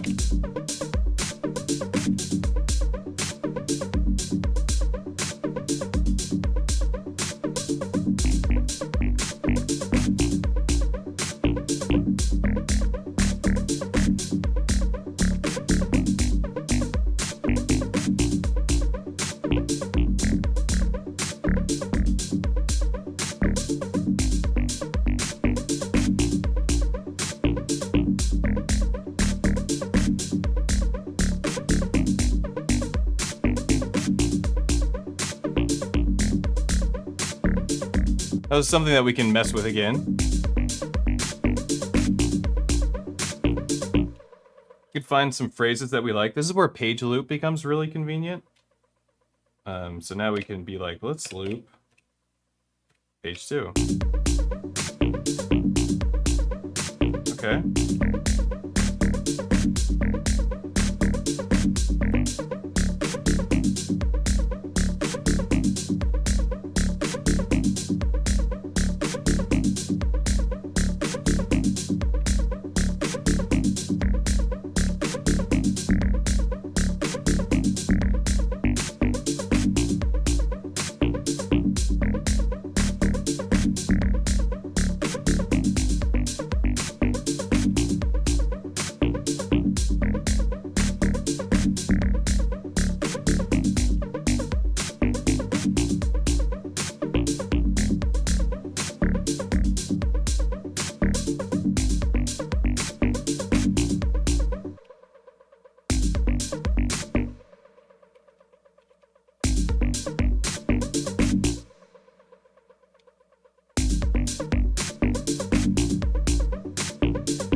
I think it needs to repeat this phrase.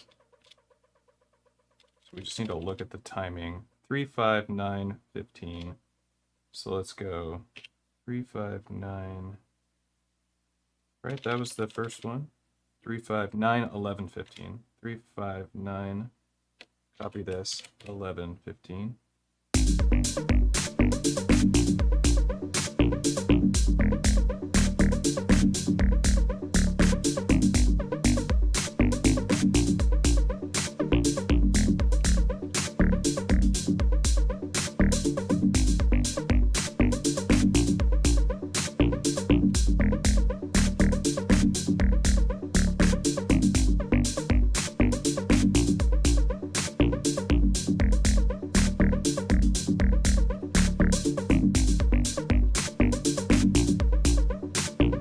Now, if we make our kick drums kind of match our bass line, this is a sound that we sampled from the Microfreak. This is, again, just using samples from our external synthesizer into our Digitakt.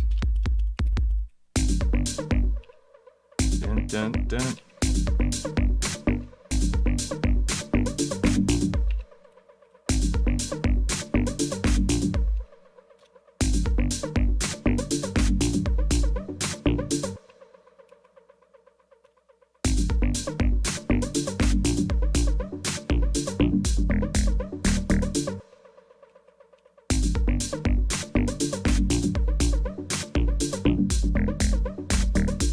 There we go.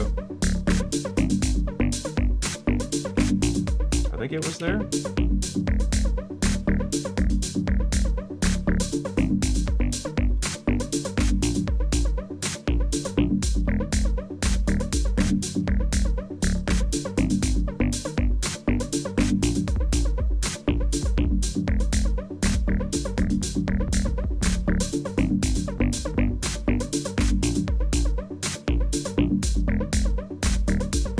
copy these pages for now.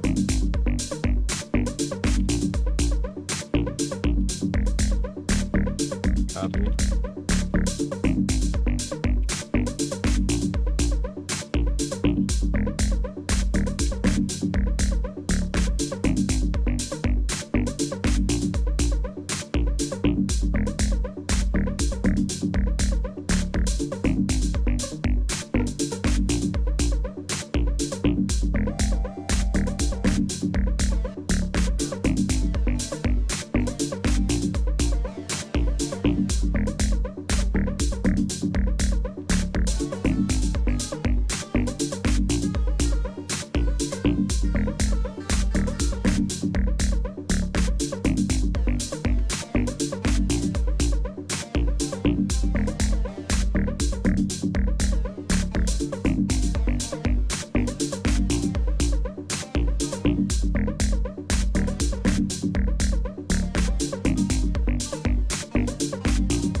All right, so I'm playing a little sequence. I'm gonna try and play a little sequence here to record into our MIDI track so that we can sample the Microfreak again.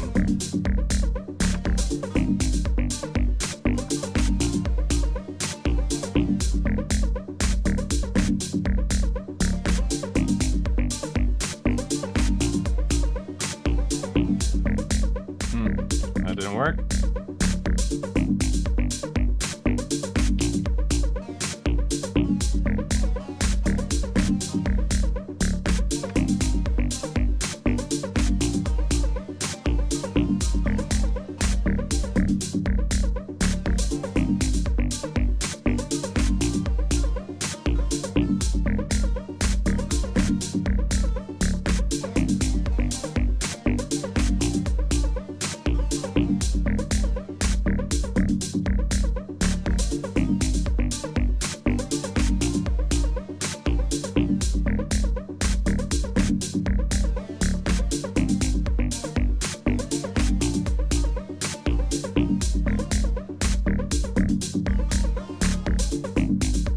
Last note sucked.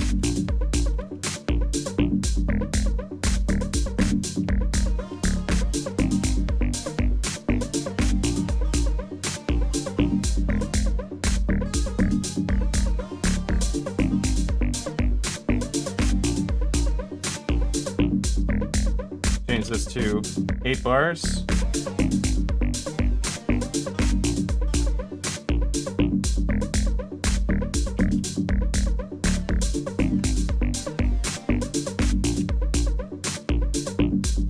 This is the hardest part.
We can kind of just copy this again and then just make a variation of it.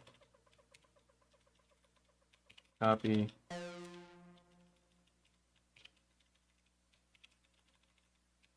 copy and paste.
Cool.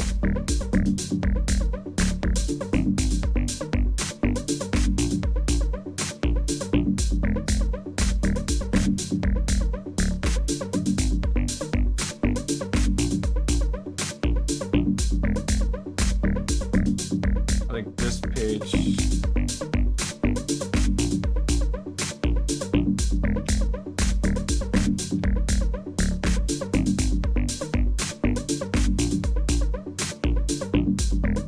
maybe it's this step here that I really want to have be like.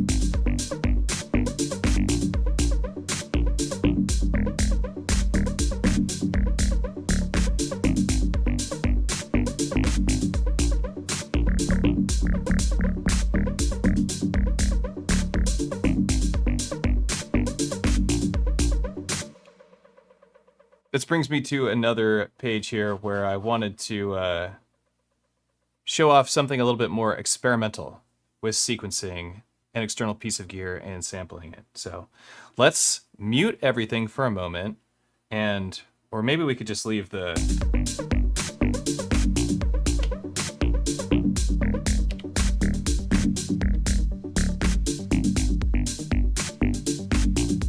got a nice sound here, and I want to play with the Euclidean sequencer. So we're gonna go over here. We made this lead, but we're gonna, actually we'll just copy the track. Go here, holding track, hitting copy will copy your track settings, including your MIDI settings. We'll just paste it here, and now we have another MIDI track that controls our Microfreak. And this one's muted, so we can go over here now and play with some new stuff. You can hear it's playing our sequencer, or synthesizer, I mean. So what we want to do is hold function and select sequencer and go into Euclidean mode and leave it at 16 steps for now. And this is an interesting technique. So what you can do is go into your step sequencer and we can just put down, well, we can put down triggers. We can't see it currently. Let's go out of here. Go like this. We're going to put down a bunch of yellow trigs before we do our Euclidean sequencer. And if we had this assigned to a scale, what we could do is push down on these notes and go into the trig mode, and it will lock only to scale. So it'll only play notes from our scale. Right now we're playing in, I'm not sure what scale we're in, but originally we were starting in a scale. We've moved out of the scale from the beginning of the video. So we just want it to be notes from our current, that sound well with what we have currently in the Digitakt. So let's just have this play, and we'll pick out some notes, and then we're going to turn the Euclidean sequencer on, and the Euclidean sequencer will play these notes, and we can kind of randomize the sequence this way. It's just a really fun way to get some interesting stuff going.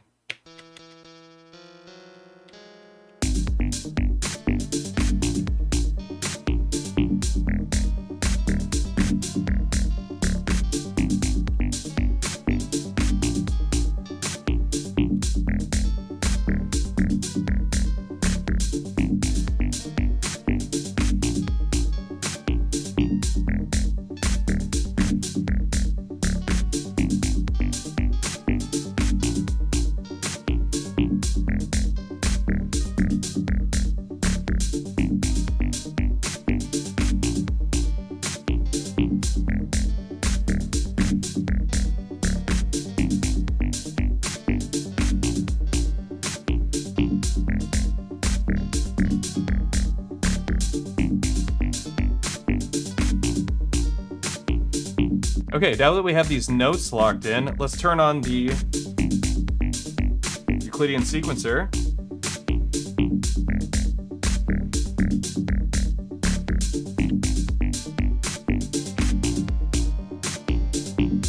Why not this one here?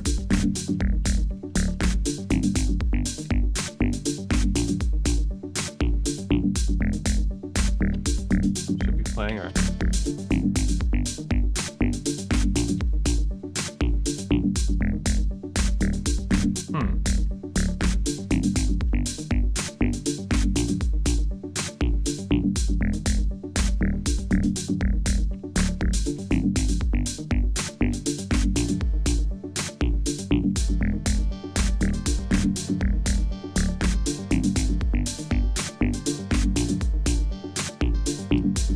Apparently you want it to be actual steps. So we want this to all be red triggers, so it's my bad. There we go. So you just lock in the triggers, set them to notes, then go into your Euclidean sequencer.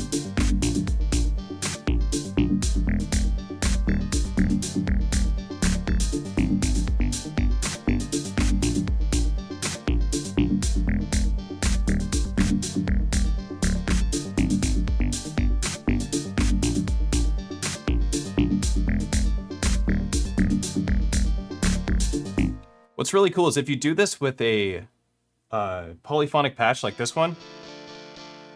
So this patch is polyphonic. This is a paraphonic synthesizer, meaning it's all the oscillators share a single signal path, goes right through the analog filter into its amplifier and then out, but it has 4 notes of polyphony that it can do. If we copy these Euclidean sequencers and paste them across, we can actually start generating chordal patterns out of it, which can be really fun to sample and then chop up later. So just to show that off really quick, we can go copy this track sequence, go over here and paste it, and then just change this Euclidean sequencer around, and it will send multiple notes over here.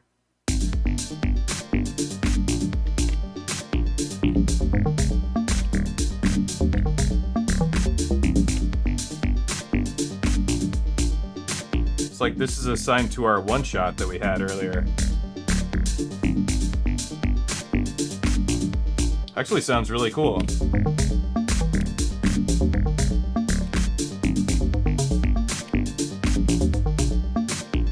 For some reason, the single cycle waveform that I have is not in the same key as everything else. Maybe Electron accidentally used Adventure Kids waveforms because they aren't set to C, they're set to D or E or something.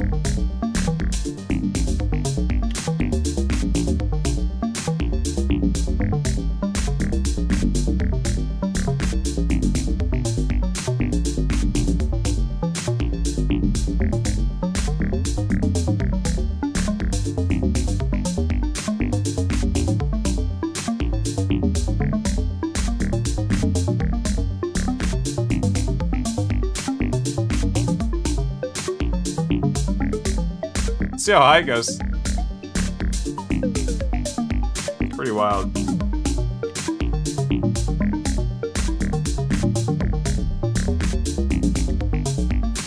That does sound cool, but we're just gonna steal from this track. Copy this, go here, paste it. Now you can hear this dual Euclidean sequencing that's happening over here. Sounds pretty cool.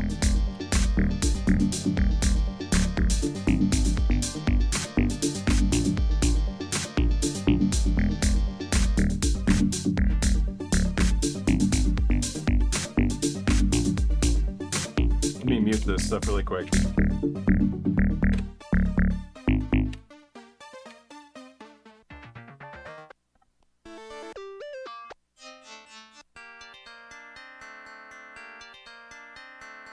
So this is 2 tracks, Euclidean sequencing notes that I applied down here first, and now I can just mess with the Euclidean sequencers.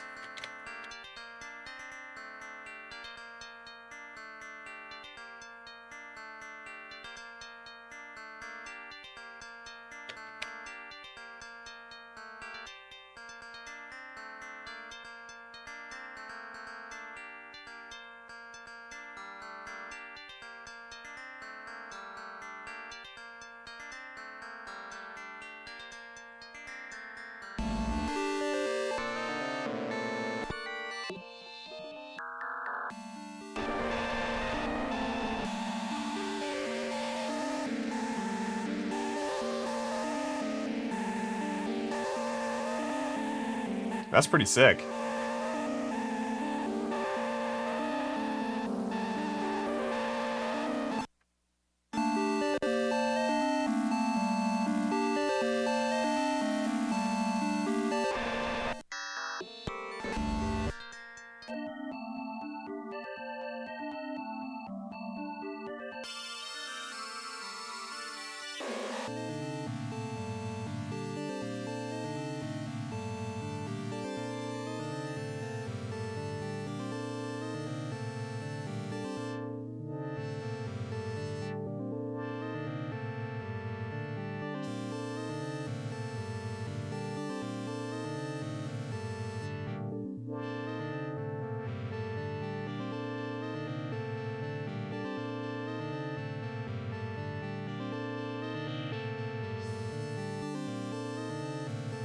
This is using two different Euclidean sequencers, so here's taking one away.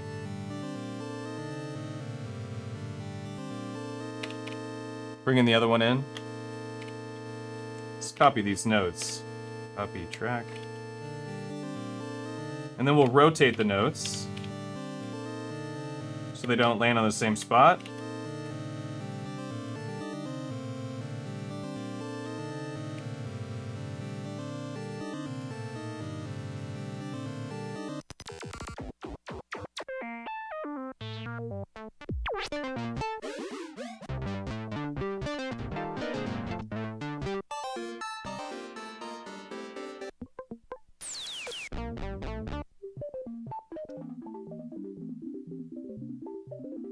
Almost sounds like we're playing with a mood or something.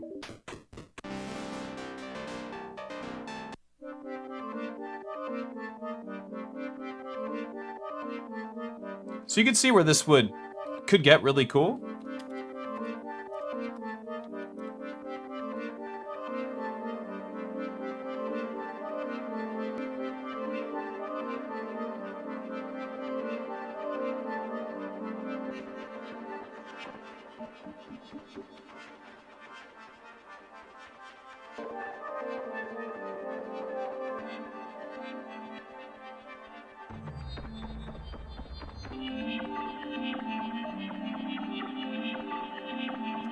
And this is using the Euclidean sequencers, dueling Euclidean sequencers.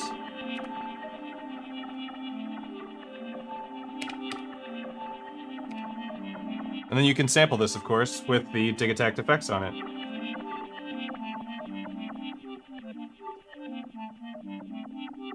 I just thought I'd show that off while I have your attention. Cool. So here's what we made so far.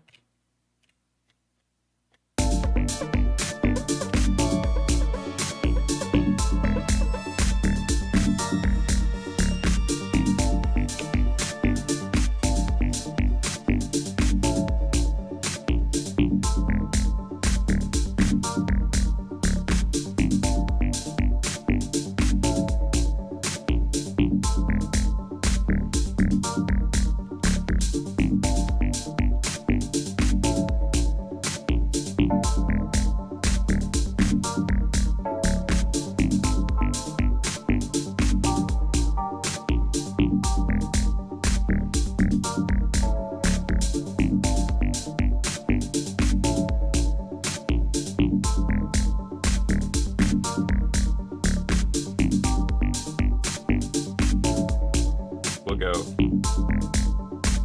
Copy that trigger, put it here.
This is the hybrid Performance Mixer 3.0 template that I have on the Octatrack, which is available on my Patreon if you'd like.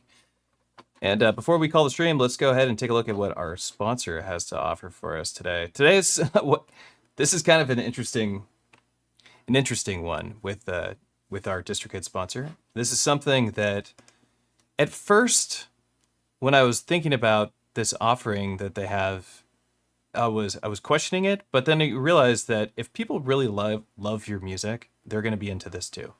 And that's the people that we want to reach, the people that love our music. So DistroKid is an online music distribution software or distribution platform for us. And it offers a lot of different stuff, including marketing, but it'll get your music out to all the streaming platforms for really low monthly cost. And it's what I use for all of my music, and it's what we use for our compilations in the EZBOT Discord, which you're welcome to join into by joining the EZBOT Discord. There'll be a link in the comments section below. And what you can do is you can set up this like fake phone number, essentially. It'll be a phone number. It won't be your actual phone number. And this phone number that people can get text messages from you when you have new releases. They sign up for this. So it's not like you're spamming people. I mean, it's definitely not like that. You just get to share your music with them and let them know about different updates and cool stuff that's happening with your music that you've created, hopefully on these lovely Electron boxes and put onto DistroKid, and gotten it out to Apple Music and Spotify and Tidal and all these other streaming platforms that are out there. It's a pretty cool feature. And it's something that I, at first, was like, do I want to do something like this? Would I want to have people receiving text messages from me? But I think if people are really into my music, and some of you are making really amazing music, this will probably help people stay in touch with your tunes, and they won't mind getting a text message from you because they love you and they love your art. So it's a cool idea. It's not for everybody, but it's a cool idea. And I think if you're trying to grow a following, it's definitely helpful. So how's everybody doing? This has been 2 hours, a 2-hour-long session of us playing with the Digitakt 2 and just going through features. This is a beginner-friendly tutorial on the Digitakt 2 that we kind of went in with some really simple music to just explore how to use the Digitakt 2, and we ended up with something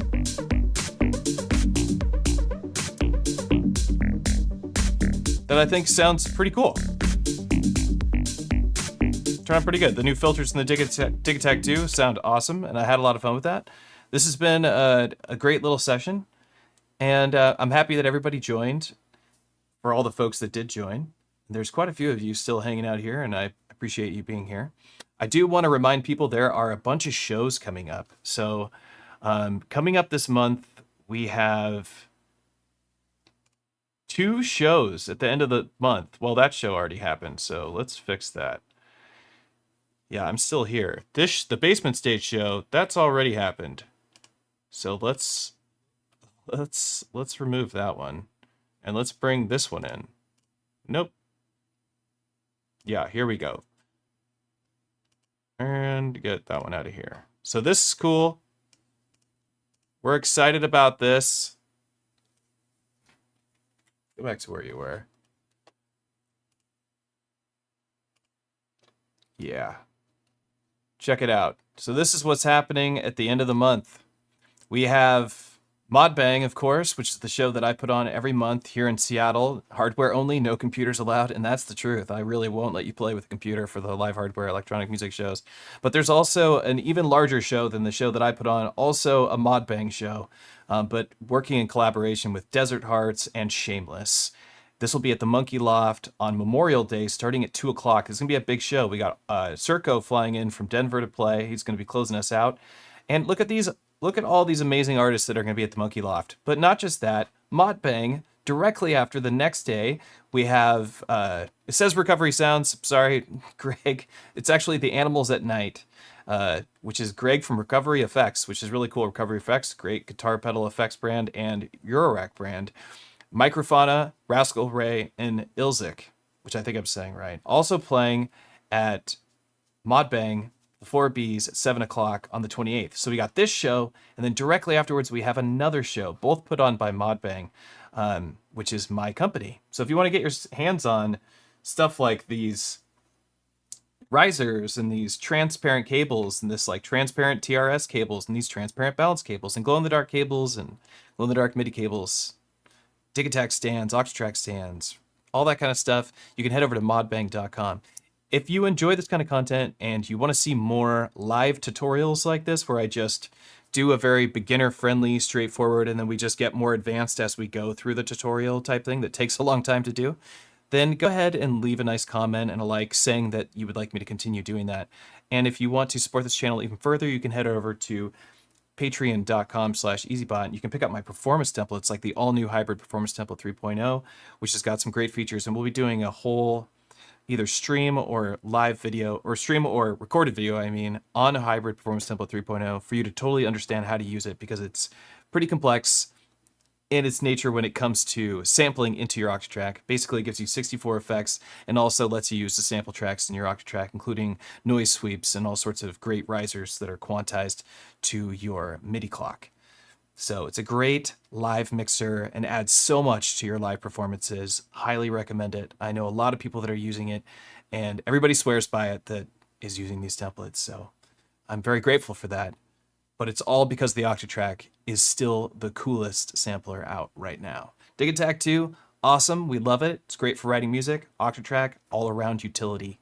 Fantastic device. Highly recommend it's in everybody's studio, because it's like having a VCA. It just does so much for you, and all essential stuff. So if you want to get the template, patreon.com/EZBOT. I'll have it on coffee.com soon. Besides that, thank you everybody for hanging out. Thank you for chilling through the sponsorship ad. I know that's always a thing, having to sit through a sponsorship ad, but that's cool. It pays for the streams to be here.